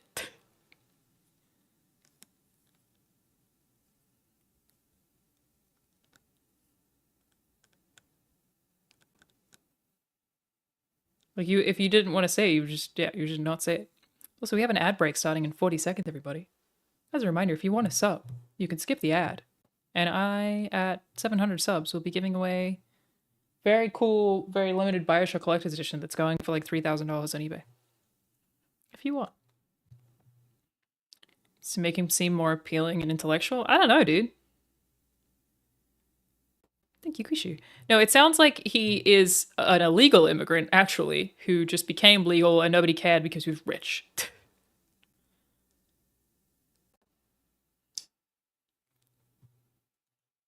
Angel Senpai, I think you missed what I was saying. Sorry, they said you are so lost to what most Republicans think. Most Republicans aren't that extreme. You're brainwashed by the media to think we're all extremists. I don't listen to any media, so I have no thoughts on that. But I'm not talking about most Republicans here. I'm talking about the people that these dudes specifically caught. The MAGA lot, who are hardcore. Who are crazy. Like, they are trying to get the rabid fans who are extremists. Like, that's what they're trying to do. That's not me saying all Republicans are like that. But who cares anyway, so whatever. Thank you, Giraffes. And Davey Stockrocker. And thank you again, Projo DLC. I appreciate you. Thank you. What do I mean by I don't listen to any media? I don't watch any TV. I don't watch YouTube. When I Google something, I'll pick any source. I don't listen to the radio. I will always, like, I'll pick any source. I don't give a shit what their alignment is, and then I'll fact check. Like, I don't listen to media. So I don't have anyone in any media telling me that anyone is a certain way, because I don't listen to any of it. You know what I mean? Thank you, Yeetus Maximus. Yeah, thank you again for your DLC for the 5 gifted subs. People can avoid the ad break that is running right now. Adverse selection process where, if somebody's, if somebody's like has a career in theft or robbery, I don't understand what's taken them so long to get here, because we're in such a target-rich environment. Why aren't more people who have a career in bad things coming here sooner? Because it's a piece of cake to go rob, houses in LA or New York. Isn't he saying they other are? parts of the world. And in a lot of places in America, if you try to stop the person who's robbing you, you'll be arrested. Yeah. So Yeah. It's right. I mean, what's happening with crime, and our police are so. What? But didn't they just say millions of people got in? I guess Trump said that. Elon countered with that. I actually don't think they're necessarily agreeing with each other, which is funny. That's a little so funny. Good, but they're not allowed to do their job. But I have to tell you, Elon, I hate to say it because it's such a downer to say it. I hate to say it. I hate it. But you have a lot of people that just shouldn't be. I think it's a much bigger number than you think. They're allowing, they're allowing people from their jails. And if you were running one of these countries where they're coming from, you would have had all of them. As an example, Venezuela, their crime is down 72%. They're taking their drug dealers. They're taking, frankly, their prisoners. They're emptying out their prisons. They're taking their criminals, their murderers, their rapists, and they're delivering them into. But that's what Castro did. Yeah, well, he did on a much smaller scale. Yeah. It was a much smaller scale. But this Sources, is a massive scale because this is being done worldwide. But here's what's happening: crime all over the world. You mean to down. tell me? And wait till you see Venezuela just deposited 72% of their criminals into the U.S. You mean you expect me to believe that that's true?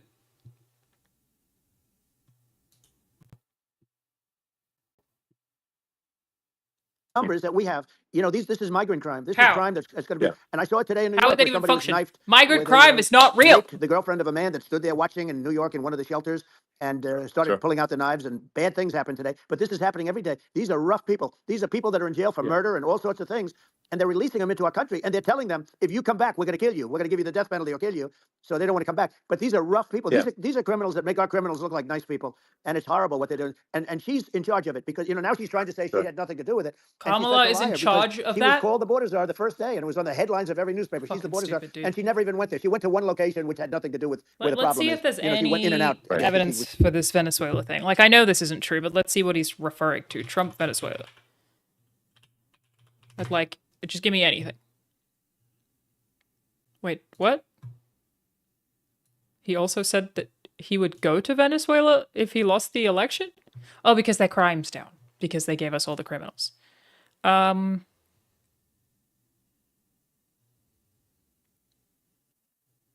It's all just about him fleeing. No. But it's also being run by a dictator? Make up your mind, bro. It's being run by a dictator, but he's gonna go there. I mean, you're right. It is to escape prosecution. I have seen people say that they think that the only reason that he's running again is so that he can avoid going to jail. I buy it. Trump, Venezuela, hang on, Venezuela crime rates. The crime rate is falling. Let's find out why. Is it because they are bringing all of their criminals, rapists, and murderers to the US? Let's find out. Here we go, sports fans. A government-reported decline in Venezuela's crime rate may create the illusion of a security breakthrough, but the reduction has more to do with reconfigurations in the country's underworld than an effective state response. In mid-May, Venezuelan security officials announced that crime indicators had fallen by 25.1% compared to 2023. The Venezuelan government attributes the decrease to large-scale operations conducted by security forces against criminal groups. Well, that doesn't sound to me like putting the ball in the US, which is what they did. That's a lie. They didn't crack that. They just put a ball in California. Come on. I'm going to say this really white. President Nicolas Maduro also touted a similar theory in December 2023, saying the country is seeing the best results in over 20 years in terms of citizen security, peace, and the protection of the people. The announcements coincide with figures from the Venezuelan Violence Observatory, an organization that studies insecurity and violence at the national level. The OVV also recorded a decrease in violent deaths compared to 2022 and 2023. Okay, mass criminal migration. Let's hear about that. Aside from large-scale security operations, the OVV's most recent violent report draws a link between the migration of criminal groups and a reduction in crime. Venezuela's ongoing economic crisis has squeezed both ordinary citizens and the country's criminal groups. Economic decline in the labor and commercial sectors has left businesses and citizens unable to pay criminal groups, reducing opportunities for extortion and ransom kidnappings. Crime is falling in Venezuela because of the destruction of the country's economy. Damn, that's crazy. Basically, the criminals got fucked too. The criminals don't have any money left. They settled in other Latin countries. So technically, Trump almost had a point about these fucking brokies out here. Clearly not dollars maxing. I don't know what the name is like for looks maxing, but when it's money funds maxing. These fucking broke-ass criminals have to go to other countries in Latin America. There have been spikes in accordance with that in Chile, Colombia, and Peru. This is the only article we can find about Venezuela's crime rate falling, which is not by 72%, it's by 25.1% compared to the previous year, and it seems to be in part because of crackdowns, in part because criminals are literally migrating, but they seem to be going to other countries because Venezuela is in economic crisis.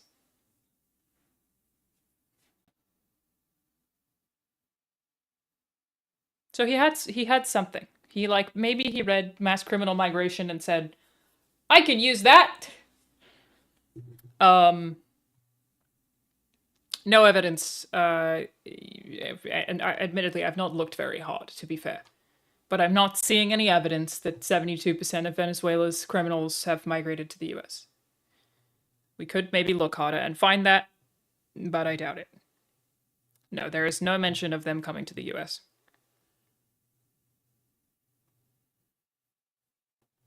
That is interesting, though.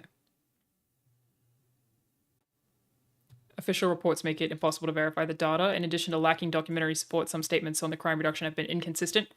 Most recent figures show a 25% reduction in crime, but in early May, Ceballos recorded a 24% decrease and a 16% drop. So I guess they also have some issues with the Venezuelan authorities, maybe misreporting some of that. No, I agree. One article doesn't mean it's not true. I'm not vetting this super aggressively, but let's check another one, huh? I think he's wrong. Let's dive into it. Venezuela's violent deaths fall to 22-year low on migration. I'm not doing that. not gonna do that. Trump exaggerates Venezuelan crime drop. And, okay, he's been doing this for a while, huh? Because this was published on April 10th, so apparently this Venezuelan thing is something Trump is really on one about at the moment. Crime is down in Venezuela by 67%. Previously, he said 72%. Because they're taking their gangs and their criminals and depositing them very nicely into the United States. Okay, so this is the exact thing that he said yesterday.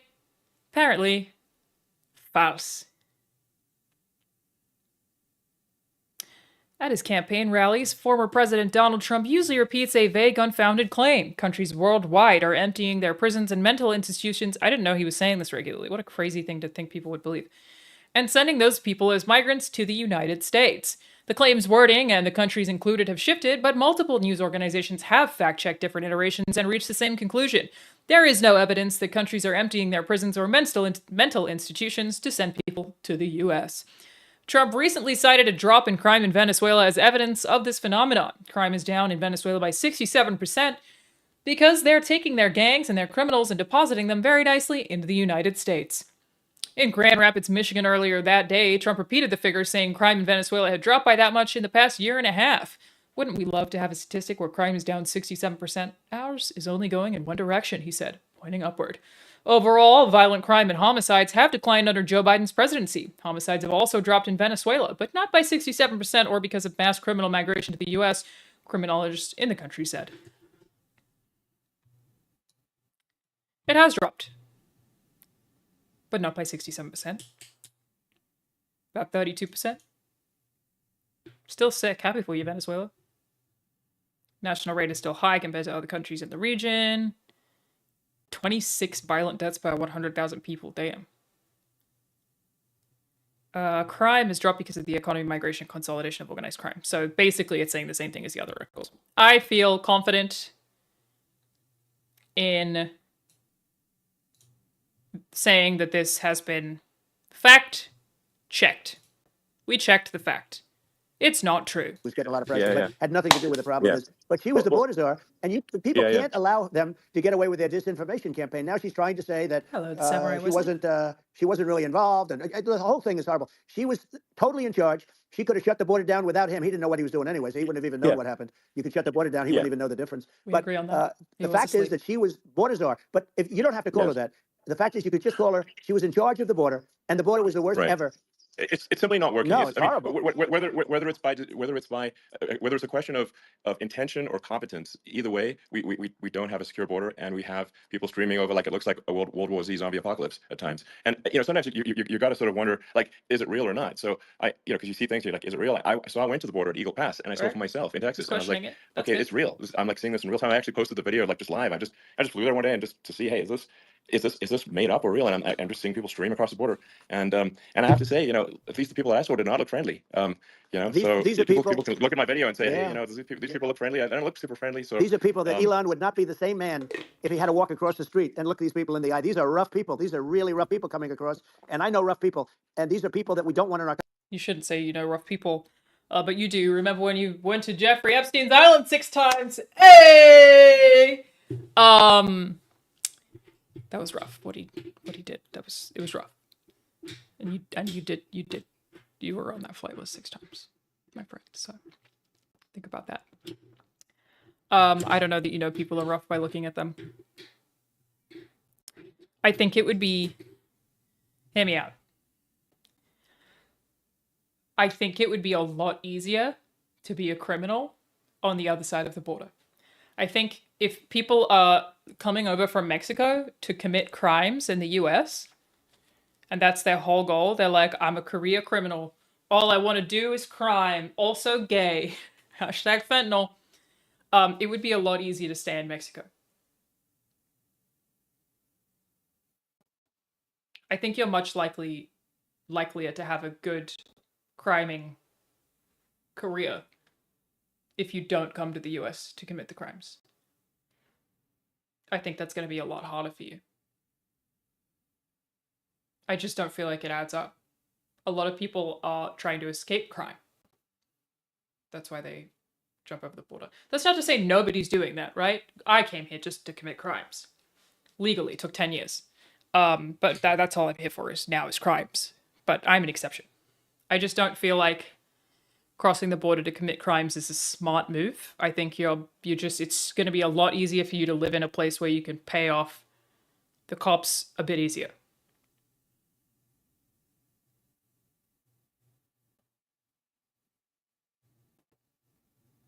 You know what I mean? I'm just not sure. I'm just not sure about it. It just doesn't add up. Country. And, the caravans are coming in and they're putting, and who's doing this are the heads of the countries. And you would be doing it, and so would I. And everyone would say, oh, what a terrible thing to say. The fact is, it's brilliant for them because they're taking all of their bad people, really bad people. And I hate to say this, the reason the numbers are much bigger than you would think is they're also taking the non-productive people. Now, these aren't people that will kill you. We have enough of them. But these are people that are non-productive. They are just not productive. I mean, for whatever reason. They're not workers or they don't want to work or whatever. And these countries are getting rid of non-productive people in the caravans in many cases. And they're also getting rid of their murderers and their drug dealers and the people that are really brutal people. And they're coming into our country at levels that have never been seen before. They don't seem concerned about white collar crime. I mean, that's the thing, right? It's like Trump is like an actual criminal now. What do you give a fuck about crime? Actual criminal. Donald Trump. Convicted felon. Donald Trump. What do you give a shit? You love crime. And I saw crime might by be Kamala one of your favorite saying how things. she is going to provide border security. Where's she been for 3.5 years? For 3.5 years. Yeah, no, we have 20 million people for it. It's a terrible. Yeah, I think frankly, I think this is a fundamental existential issue for the United States. And if we have another 4 more years of open borders, and it's going to be even worse with another 4 more years, it's going to be even worse than it's been for the past 3.5 years. I'm not sure we've got a country. You don't have a country left. Elon, if they get in, you will have 50 to 60 million people from all over the world, not South America only. We think of South America, we think of Honduras and El Salvador, Guatemala, and Mexico, the 4. But it's not that. It's everywhere. They're coming in from everywhere. And I had to stay in Mexico. I think this is a super important point. Like people, it's like basically when I went down there, I was like, well, where are people from? It's like almost no one was from Mexico. No, Mexico left. It's just the border. It's just the border with Mexico. But the people coming in, it's Earth, the rest of Earth, and America is only about 4 or 5% of the population of Earth. It would only take a few percent of the rest of Earth to overwhelm everything. We're already overwhelmed, Elon. We're overwhelmed. You had to see the news tonight about New York, and I love that place. And what they're doing to it is horrible. What they're doing to it, and all the courts do is they try and focus on Trump. Okay, let's focus on Trump, who did nothing wrong. I complain about a rigged election. Did nothing Elon, wrong. What happened is unbelievable. You have literally from Africa. From the Congo, they're coming from the Congo, and 22 people came in from the Congo recently, and they're murderers, and they're dropped. They drop them. They take them out of jails, which is very expensive, to maintain the jails. Although they don't do too much maintaining, I can tell you. But they take them out of jails, prisons. They take them out. It's just he just makes shit up. They deposit them in the United States and say, "Don't ever come back, or you're going to be executed." And they don't want to come back, but they won't come. I'm just talking about they do. They would. They rightfully be. I mean, but I would like to find out about the importance of a strong president. They're like, okay, President Trump is like, don't mess with me. I mean, that's like, but whereas I think people are not going to be, and they obviously have not been at all intimidated by Biden, and they certainly will not be intimidated by Kamala. And you have to really think of that in the context of global security. That's if the American president is someone that like evil dictators are scared of. Yeah, I understand the point. He's just saying dictators aren't scared of Biden. It's very important that they be scared of Trump, which, dear God, I promise you they aren't. I don't know how to tell you. They're not fucking afraid of this dude. They're so stoked. Inflation tech. Climate change and sustainability. Let's go Kamala's track record on policies. Unless anyone else, do you want to hear about climate change? I feel like we already did a lot of that. Project 2025. We know how they feel about climate change. Climate change is what happens when seasons. We've established that.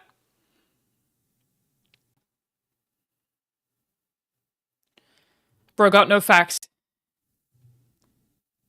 You're right. He does brag about how well he gets along with dictators. They're like his friends. Okay, yeah, let's go. I'm gonna go Kamala's track record and policies, which is at 121. I just sort of have to guess because this scrubber doesn't really.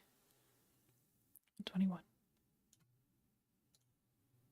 This should be fun. Did you see the video? Oh, fuck. Damn it, Twitter. Where he called her a fucking bitch. Trump called her a fucking bitch. I feel like that would have been, like, that would have dominated it. You remember when Obama called Kanye a jackass? And it was international news? He called her a fucking bitch.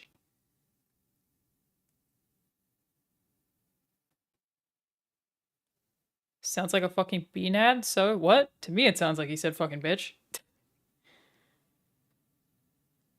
Crazy. Well, that's done again. Thank you, Twitter. Okay, we're trying to get to 121. All right, hello everyone. Again, so right. we need to be concerned about what they've done to this country. Obviously, yeah. Yeah. Well, we just won the big case in Florida. This was the Biden administration did something that's never been done in this country. Thank you, Uridel. And that's go after their political opponent, me, with this nonsense and just nonsense. And the big case in Florida we won, but they always pick a judge and a jury, and they use local DAs, they use the local attorney generals, like Fani, you know, Fani. Could I ask why you're subjecting yourself to this? I'm trying to be more F-A-N-I, informed. Fani.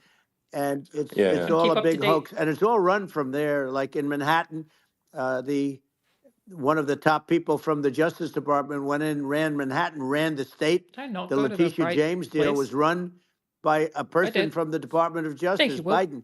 They've never done this before, and they set up a very bad precedent. It's called lawfare, warfare. It's a terrible thing, and never happened in our country. It does happen in banana republics and third world countries, but it's never happened. And the incredible thing is it actually drove my numbers up because people see, you know, fortunately I have a platform like you, or, you know, in all fairness, like a conversation like this, where I can talk about it and people understand. I mean, you fight for election integrity and you end up getting indicted because you're fighting for election integrity. And when the day comes that you can't fight for election integrity, you don't have a country anymore. So what happens is they went after their political opponent, me. Now Biden's, you know, close to vegetable stage, in my opinion. Okay, I looked at him today on the beach, and I said, why would anybody allow him? The guy could barely walk. Why would anybody allow him? Does he have a political advisor that thinks this looks good? I'm with you on that one.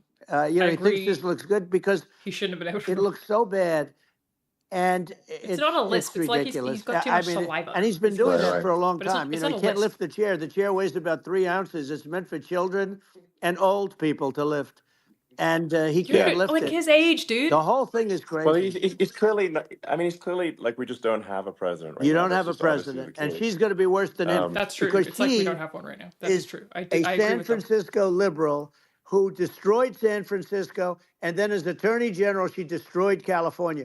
You talk about location, and we're talking about the sun and the water and all. There's nothing better than California. She has destroyed that. She was the original DA. Don't we have like one of the best economies in the country? In San Francisco, she was the original Attorney General in California. What she has done to California is, well, you know better than I do. You just left California for a lot of those reasons. And what she's done with crime, with cashless bail, where you kill somebody. I mean, we have states now you kill somebody and they let you out right away. I mean, you don't have to even put up, and then they never find the people unless they kill again, and then they let them out again. Our country is becoming a very dangerous place.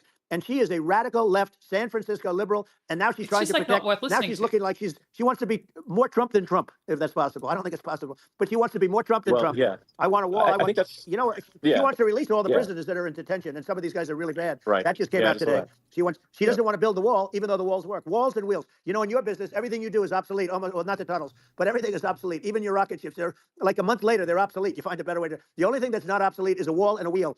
And the wall, you know, I built hundreds of miles of wall, and that's why we had such good numbers. I was going to add 200 miles. We bought it. We could have flipped it up in 3 weeks, and they sold it for 5 cents on the dollar. Pay for it? That meant, I said, wow, that means that they actually do want to have open borders. She wants to have open borders, and now she's going like she's tough on the wants to have open borders. It's such a lie. Yeah, this is simply not true. This is simply not true. And everybody knows it's not true. It's a disgrace that she can say it. No, I mean, obviously, what's happening sort of overnight is they're rewriting history and making Kamala sound like a moderate when in fact she is far left, like far left. Worse than Bernie Sanders. She is considered more liberal by far than Bernie Sanders. What? She's a radical left lunatic, and if she's going to be president, very quickly you're not going to have a country anymore. And she'll go back. Are you high out of your mind? She believes in defunding the police. She believes in no fracking, zero. Now all of a sudden she's saying, no, I will. I really want to see fracking. If they got in, the day she got in, she'll end fracking. And by the way, if people didn't think that, the lunatics that really believe in that, they won't vote for her. You know, like the Palestinians and Israel. She is so anti-Israel, and she's bad for both. Biden actually did something that She's was not impossible. anti-Israel. Both sides hate him. You know, both sides. That was a hard thing to do. Unification. Yeah, no. I mean, Netanyahu came to give a talk to a joint Senate and House sitting, and I was there, and Kamala stood him up. You know, what does that say? I think it's highly disrespectful. And I say, if you're a Jewish person, or if you believe in Israel, if you're a person that is very pro-Israel, if you vote for her, it's worse than Biden. And Biden was bad. But if you vote for her, you ought to have your head examined. Yeah, she's and you definitely see tonight, not as we're doing this, I'm seeing reports coming that they expect an attack tonight or tomorrow from hundreds and maybe thousands of rockets. You know, their Iron Dome, as they call it, as we all call it, but their shield that they build, that can be swamped. We'll use the term that's appropriate, swamped. But they swamp it by shooting enough missiles. You know this better than anybody. By shooting enough missiles, they can't defend themselves. You know, they just obliterate the whole place. And that's what some people think they're looking to do. And we have no leadership. There's no respect for the United States of America with these people. And I'm telling you, it'll be worse. This is crazy. Because I feel like this is like the most that I've listened to Trump uninterrupted in a long time. And it's not like I'm saying anything that we didn't already know. Man, he really just makes shit up. He just makes shit up and says it. That's all he does. He has a lie and he just runs with it. And like, I understand how you can get people to vote for you if you just lie about everything. And then they're just fucking mad because you're just lying to them constantly. It's just lies. Back to back to back. Those are all facts? Are you sure about that, Dead Pixel? You sure about that? The part where Kamala is more left than Bernie and is pro-Israel? Sorry, against Israel, which she's not. She's pro-Israel. They all are. He just fucking spouts shit that's not true. Crazy. She's a believer in being radical left, and he wasn't. I think you're right. I mean, it's important for the public that may be listening to this to look at Kamala's track record, before the last month, and say, is that a track record you agree with? And I think if you're I think you're probably right there. He just overwhelms people with lies. Yeah, and it's like people just go, whoa, okay, like there's nothing you can even really say back. You know what I mean? Independent moderate, you definitely would not agree with it, because it is her behavior has been far left, and we're seeing just an overnight propaganda attempt to rewrite history and make it sound like Kamala's moderate when she in fact is not moderate. Well, her running mate approved, signed into legislation, tampons in boys' bathrooms. Okay, now that's all I have to hear. Tampons in boys' bathrooms, and that means she believes in that too. I mean, she picked this guy. Why is that not okay? It's so dumb. A lot of people thought she'd pick sort of the opposite, but she picked an anti-Israel radical left person. But she is far worse, they say, than Bernie Sanders. If we have her as a president, we have a Democrat at this moment as a president. I wish she was worse than Bernie Sanders. I think that would be sick. I think we're in massive trouble, frankly, with the Kamala administration, and that's my honest opinion. And I think really it's essential that you win for the good of the country for this election. And I mean, that's understating my opinion. Now, you may have seen this, but I got a letter from the EU Commission, saying, to not have disinformation on during this discussion that we're having, and there's a lot of attempts to do censorship and force censorship even on Americans from other countries. And what do you think about that? Well, I know the European Union very well. They take great advantage of the United States in trade, as you know. We, through a different forum, NATO, we protect them. And yet, if you build a car in the United States, you can't sell it in Europe. You just can't sell it. It's impossible. The same thing with our farmers. Our farmers find it very difficult to do business. We have a deficit with them of $250 billion, which people don't know. It sounds so nice, the European Union, but let me tell you, they're not as tough as China, but they're bad. And I let them know it.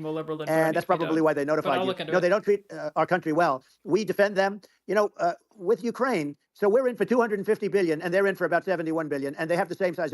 If you add up the European nations that in terms of an economy, it's about the same size when you say as us, and they're in, and they're in much greater risk. They're right there. We have an ocean separating us from, in this case, the enemy would be Russia. It used to be for the Soviet Union, but let's assume they're close enough. And what happens is they're in for 70-something million. I think even less than that billion, and we're in for about 250 billion, and it could be a lot higher than that. And I say, why aren't you going to equalize? Why aren't they paying what we're paying? And they're in much more, it's much more important for them because of the fact that, they're right near there. I mean, they're all sort of in that location.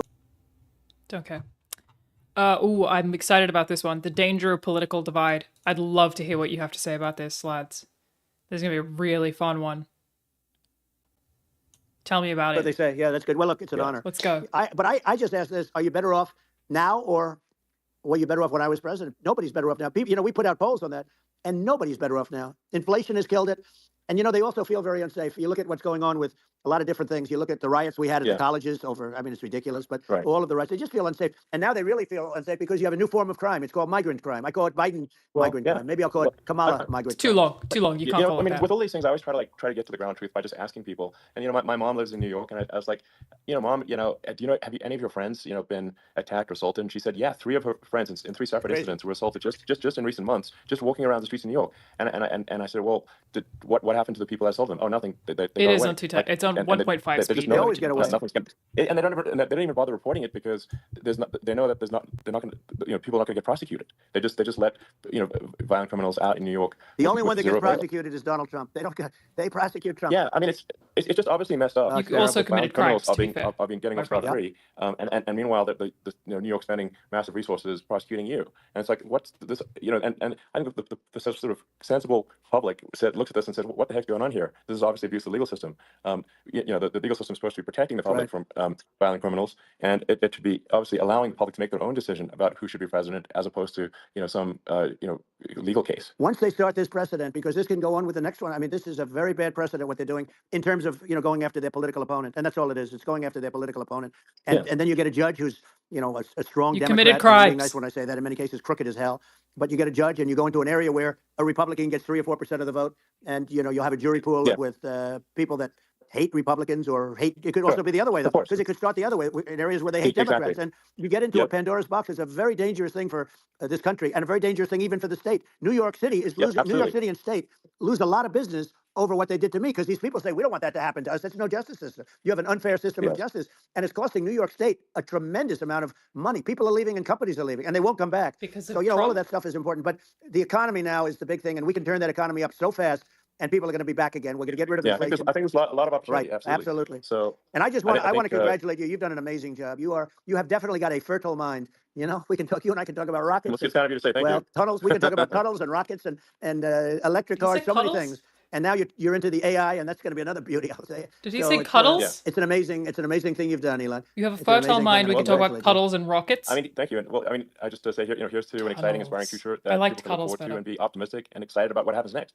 And that's the kind of future that I think you will bring as president, and that's why I endorse you. Well, I feel appreciate like that endorsement meant a lot. This is not all endorsements mean that much, to be honest. Your endorsement meant a lot. And, we have a phrase, make America great again. It's pretty simple, but it really says that we want to make America great again. And we can do it. We can do it now. But if we were going to suffer another 4 years like we've suffered for the last 4 years, I'm not sure the country can ever come back. That's how bad it is. It's so bad. We have to do a lot of things. I think that's a very real risk. It's a big risk. It's a very real risk. Yep. And it's, I'd just like to note to people listening, like, I've not been very political before, and if you look at my record, I've actually been, I'm not like, sometimes they try to paint me as like a far right guy, which is absurd, because I'm like making electric vehicles and solar and batteries, helping with the environment, and I actually I supported Obama. I stood in line for 6 hours to shake Obama's hand when he was running for president, and so it's not like I'm like some sort of dyed-in-the-wool long-term Republican. I call myself historically a moderate Democrat, but now I feel like we're really at a critical juncture for the country, and I think a lot of people thought the Biden administration would be a moderate administration, but it's not, and obviously we were just going to see an even further left administration with Kamala. That's my honest opinion. Her dad is literally. She was brought up as an actual. Her dad is a Marxist economist. You can Google it. We're not making this up. What's tax cuts? That's I how think she was he brought also up. just is we really want caught to up have with a future that is prosperous, and I think rhetoric. this critical juncture, and I think this is a case of the America is going to at a fork in the road, and true. And I think it will take the path to, like, you are the path to prosperity, and I think Kamala is the opposite. Then that's my honest opinion. I'm gonna get attacked like crazy, and I've also experienced quite a bit of lawfare myself, but I'm just trying to tell people my honest opinion, and I haven't been really active in politics before, and I'm just trying to point out that my track record historically has been moderate, if not moderate, slightly left, and so this is to people out there who are in the moderate camp to say, I think you should support Donald Trump for president. And I think it's actually a very important junction in the road, and we're in deep trouble with it if it goes the other way. Well, What's I your want to logic thank you. mate? I actually always did think of you as somewhat left. I must say that. So it's even more of an honor to have your endorsement. I know how strong you feel about it. But when you think of her, San Francisco, 15 years ago, I had a great friend, Bob Tish. He said it's the greatest city in America, and now it's almost not livable there. And California likewise. And she was involved in the destruction of San Francisco and the destruction of California. And she will be involved in the destruction of our country if people are so unwise as to elect her. And I hope that doesn't happen. And I hope the elections are going to be run honestly. And We're going to turn this country around. We're going to do things that, and we can do it fairly quickly. And we have to get rid of the criminals that have been, The given to full-throated us by other endorsement thing countries is as so they laugh. funny. They laugh at us. They think we're stupid to accept these people. These are radical, stone-cold killers in many cases, and terrorists. And they're in our country by the hundreds of thousands. Yeah. And we have to take them out. Millions, he said previously. Yeah, I mean, if I could summarize it, perhaps, I think these are issues that I think most people in America would agree with, which is that we want safe and clean cities, we want secure borders, we want sensible government spending, we want to restore both the perception and reality of respect in the judicial system, just stop the lawfare, and I think that's like, and how are those even right-wing positions? I think those are that's just common sense, and that's I mean, would you agree with that? 100%. I don't understand. The whole, they call it progressive. They don't like the word liberal anymore, but call it liberal or progressive. I don't understand how somebody could say that it's okay for them to empty prisons into our country.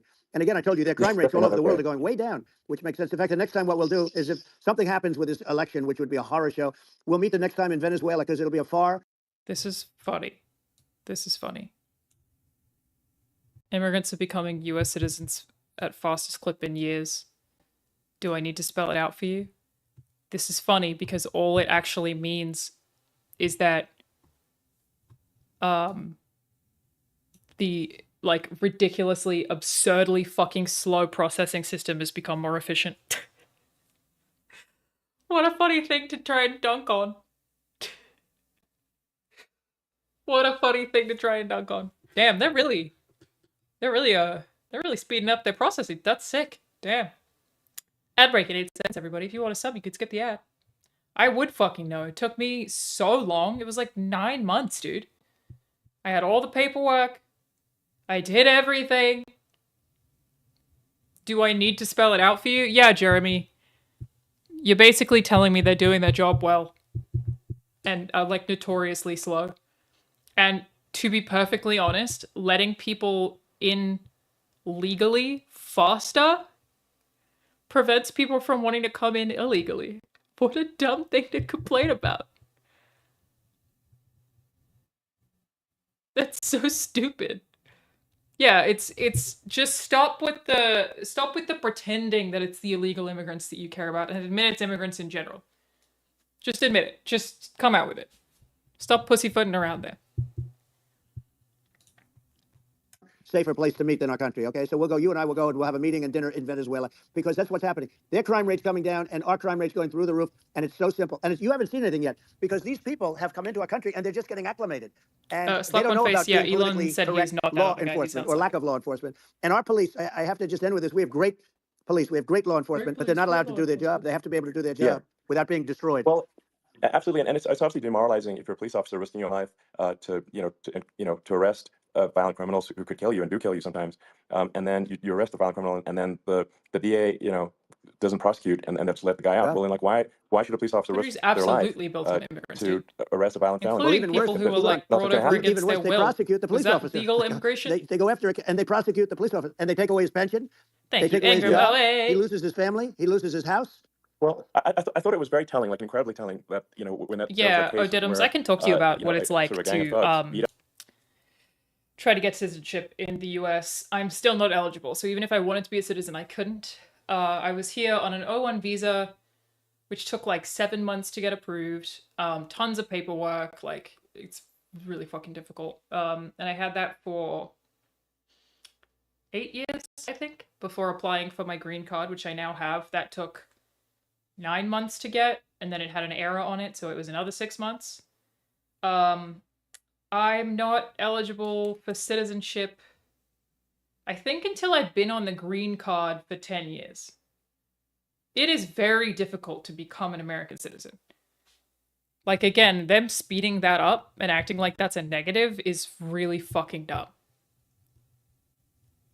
Yep. Police officers, I think it was in Times Square in New York. It could be 3 years. I don't know, but nothing I know I'm not happened to those eligible. guys. They were let out, zero bail, and I think a bunch of them were given I do not want to become a California. U.S. citizen, no. Well, what is? I mean, that is a gross indignity against the United States, and that's how. I mean, this is insane. Have we lost all pride? What I washed my eyebrows how can out such a thing just be allowed to so occur? I I've no never longer seen have to anything. do a We British see accent. where they get shot. It's a very dangerous profession, but something they're very proud of, and they want to be able to do their job. But I've seen them get shot. I've seen a lot of things. Yeah, But I I've live never here. seen I where hate it. these guys are standing in the middle of a big street, everybody watching them, and they're literally boxing, punching, stand-up fighting a police officer. There were 2 of them, and you had about 6 of these guys, and they're punching the hell out of them. And in their own country, they would be dead if they did that. They'd be shot. Yes. They would be shot instantly. And they come from these countries, and it's taking them a while to Boxing in realize the that we don't streets. do that in this The country. But in their Venezuelans. own country, Yeah. if they stood on a street and had a fight with a police officer, they would be shot. There's no political correctness, and it's such a sad, Yeah, it's such a sad thing to see. And that's the reason you have crime, by the way, because we don't do anything about it. Yeah, we just cannot have a situation where our police officers are beaten up on camera by a gang of illegal immigrants, and then nothing happens to the guys that beat up the cops. I mean, and they're let out. This is unacceptable. Well, we're going to change it. Yeah, so I do feel like that's something that I see got people involved- mention that I haven't actually looked into, is that the GOP, the immigration bill to help Trump. Wow, this is like old news too. Republicans killed a border bill in order to help Trump get the vote because they knew he was going to campaign on immigration. That's fucking crazy. Yeah, Violent City. Elon Musk was an illegal immigrant. We've discovered. Illegal immigrant. Not just an immigrant, an illegal immigrant.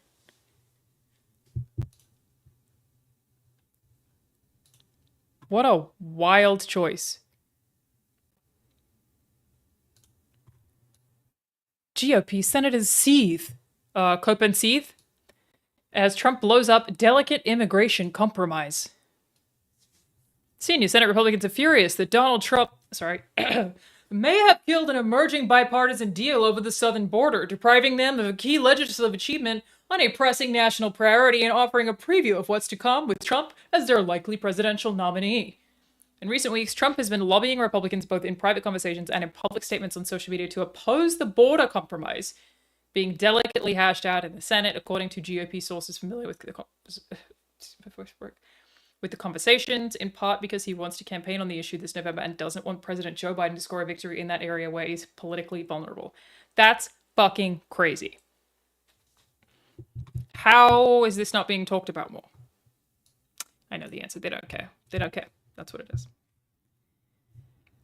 They don't give a shit. That's the problem. They don't give a shit. That is fucking wild, though. He pretends, and knowingly, pretends to care about this thing that he's just using. They said you couldn't get them back to these countries. You're right. That is in the case of Guatemala, Honduras, El Salvador, some others, you couldn't get them back. And I said, really? Oh, you can't get them back? Because under Obama, he couldn't get them back. They'd fly them in, and they'd put planes on the runways in these countries, so you couldn't land a plane. They'd bring them back. And the generals told me, sir, we can't bring them back. The countries won't accept MS-13 gang members. They won't accept them. And I said, really, how much do we pay these various countries in terms of economic aid, which is also somewhat ridiculous? And the answer was $750 million. I said, good. Tell them they're in default. They're delinquent. We're not paying them anymore because they won't accept it. And you know what happened? They all called me. Every one of them. Trump wants to, we would be honored to take them back. No immigration. Again, I said this before. This is speculation. I don't think he gives a shit. I don't think he actually wants no immigration. I think he just wants whatever the people who are his cultish adoring fans want. I don't actually think this man has morals. I think all he wants is to be rich. I don't think he gives a shit about anything else. He just wants fans and money. That's it. I don't think he cares. It was so easy, but it's one of those things. And we got it back. We took in so many. MS-13 is probably the worst gangs in the world. They're the most vicious, violent. We took them out of here by the thousands and got them out of here. And their countries took them back. And because I said you're not getting any more economic aid. And once I said that, they were nice. They wouldn't take them back for Obama. They wouldn't take them back for anybody. And now we have a problem because we have this guy, and they don't take them back anymore with Biden because they don't respect him. Yeah. It's just gotta be done. We just can't have whether they're citizens or not citizens. We can't have, because they weren't prosecute citizens either. Not just illegal. Most will stay out of jail for sure. He certainly cares about that. Repeat violent offenders that are not that don't get incarcerated. That's right. Because it's so funny to hear them talking about incarceration when he's dodging incarceration. Hurt people. And I think where part of this comes from is that there's, and I do sort of consider myself liberal in some ways. I mean, it's just that you want to have empathy. Right. Obviously, you want to have empathy for people. I totally agree with that. You want to have empathy, but you also have to have empathy for the victims of the criminals. And if you just have empathy for the criminals, it's actually shallow empathy. It's not real. You're not thinking. You're one layer deep. I agree with Elon here. You gotta say, what if you don't incarcerate this person? But I don't think many people will think that way. Hurt. They might kill someone. They might rape someone. If you don't incarcerate them, you have to have empathy for the victims. And there's a lack of empathy for the victims of the criminals. criminals and No, too there much isn't. empathy for the criminals. It doesn't make sense. No, there That's why you want to have deep empathy for society as a whole, not shallow empathy That's not for real. criminals. And we have to give our police officers the dignity and the respect that they deserve. And we have to let them do their job. They can do a great job, but we have to let them do their job. And if we don't do that, it's going to all disappear. There's never been a society like this where you're allowed to do anything you want and nothing happens. And I'm talking about violent crime. And it's going to get more violent because these are really violent people. And we're going to get them out of our country, and we're going to get them back to where, because they were sent here by the so I will president and by say the about various people this, that run Gabrigoris, this whole thing feels a lot like two people with different points.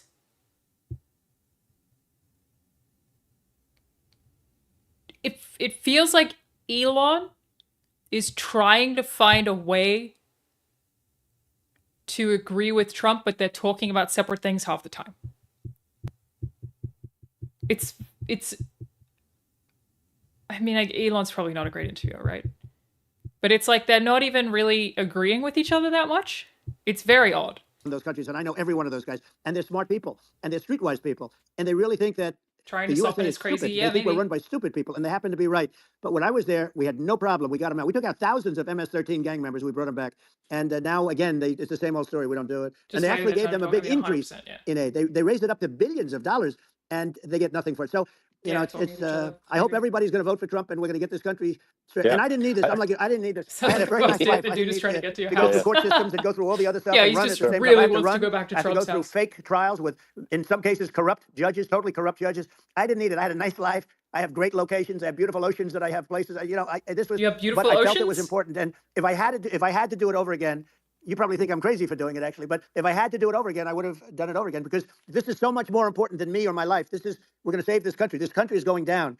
And these people are bad people that we're running against, and they're liars. They make statements. They do things that are so bad. They say they're going to make a strong border. They say they've been great on the border, and they've been the worst in history. They say they're going to stop crime. But it hasn't been the worst. It's so incredible. It's factually incorrect. It's got a point We've where established people that as starting to bother fact. reporting Factually crime incorrect. This was a waste of time.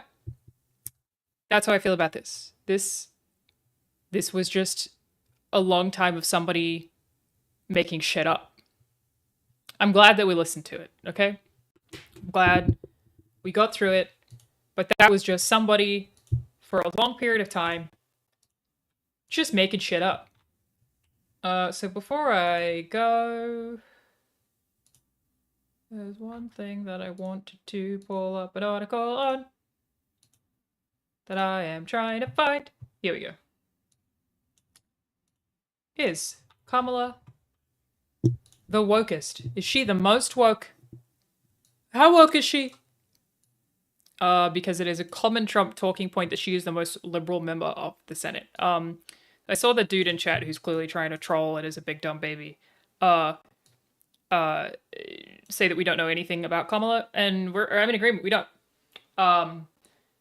We don't have a ton of info on her policies yet, and I would really like to find out more about them. She's also only had 2 weeks. But yeah, I'd like to hear more about her policies. I would like to see them on the website. That is something that I will cover the minute that they're out. I would like to read over them. I would like to see what they are. But right now we don't really have an idea. So.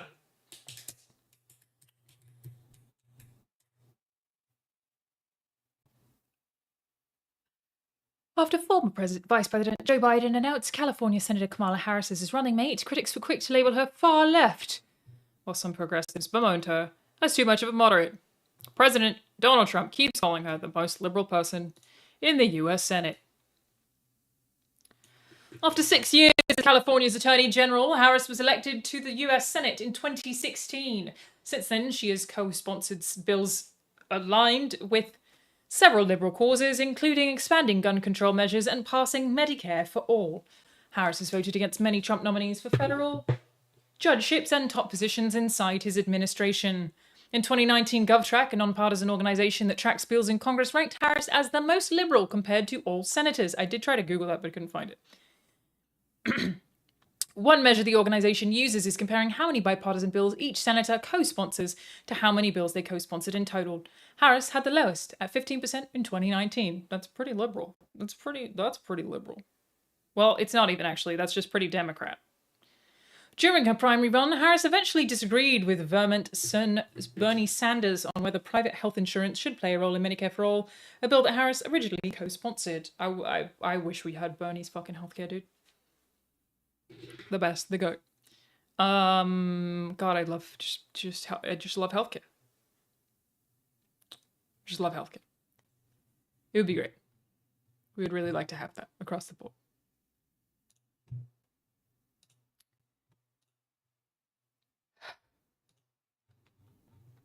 The senator answered affirmatively, saying she would okay with cutting insurers out of the mix, and Harris released her Medicare for All plan months later. In July, it stopped short of completely eliminating private insurance. That's a shame, to be honest. While Trump did say in the US Senate, some who argue against the narrative laid out by Trump and others point to Harris's record as California's Attorney General, which I do also want to do a stream digging into that at some point, which GovTrack's founder says is at odds with her time in the Senate.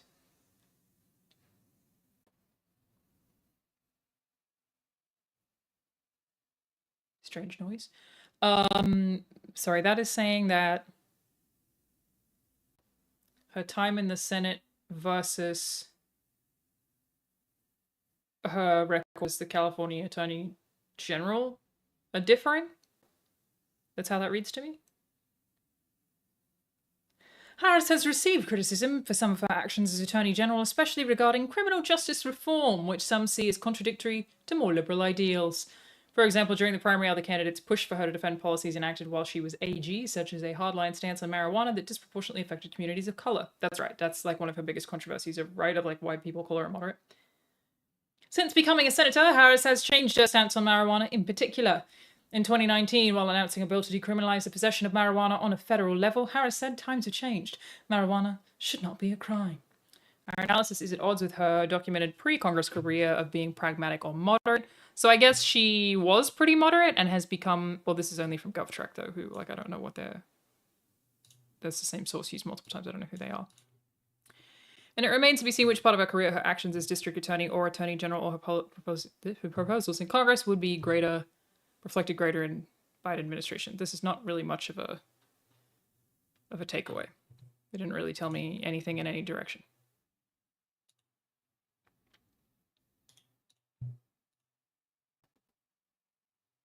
I don't know how to find it.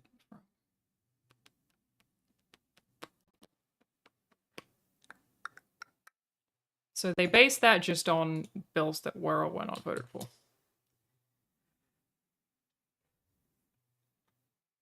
Kamala prosecuted and locked people away for using weed while she herself used it. She herself used it? I knew that she prosecuted people for it. It was like 40 people or something.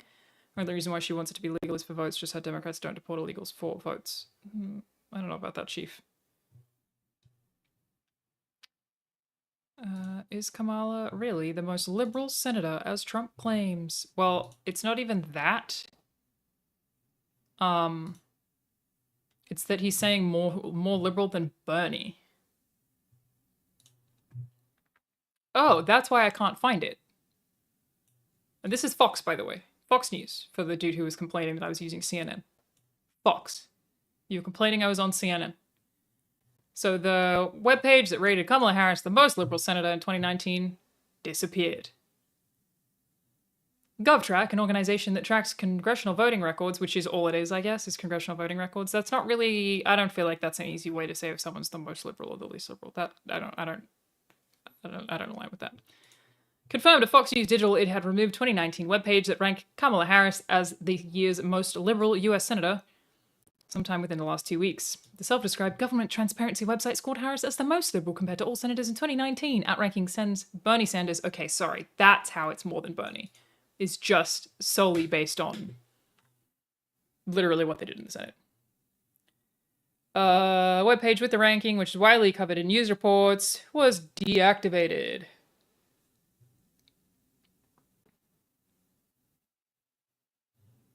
Does it say why? Maybe because the company adopted a policy several years ago to end its single-year ratings of lawmakers to only do ratings based on congressional sessions, which are 2 years. That's strange. We determined that the limited data available in a single year was not sufficient to create a reliable portrait of the activity of legislators. There you go. So the source is they themselves saying We don't think this had enough backup. This is coming from Fox News. Again, you complained that I pulled up the source from CNN. Here's Fox News, baby. And it is about GovTrack themselves basically saying we didn't have enough data, wasn't reliable, doesn't mean anything. So you can throw that in the trash. Throw it in the trash. It can be thrown directly into the trash. They themselves admit that they didn't have enough information. I agree you should cross-reference. I do tend to try to read sources, like I said, from both sides. That's the thing I've always done.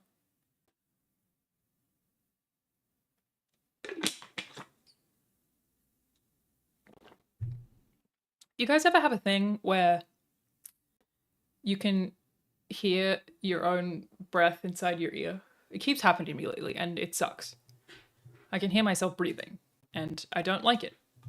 That's my take. It like happens to me like once every couple of days. It's Disney news now. No, it's not that my ear is clogged. It's something to do with like your airways being opened and not closing or something. Yeah, popping my ears doesn't fix it.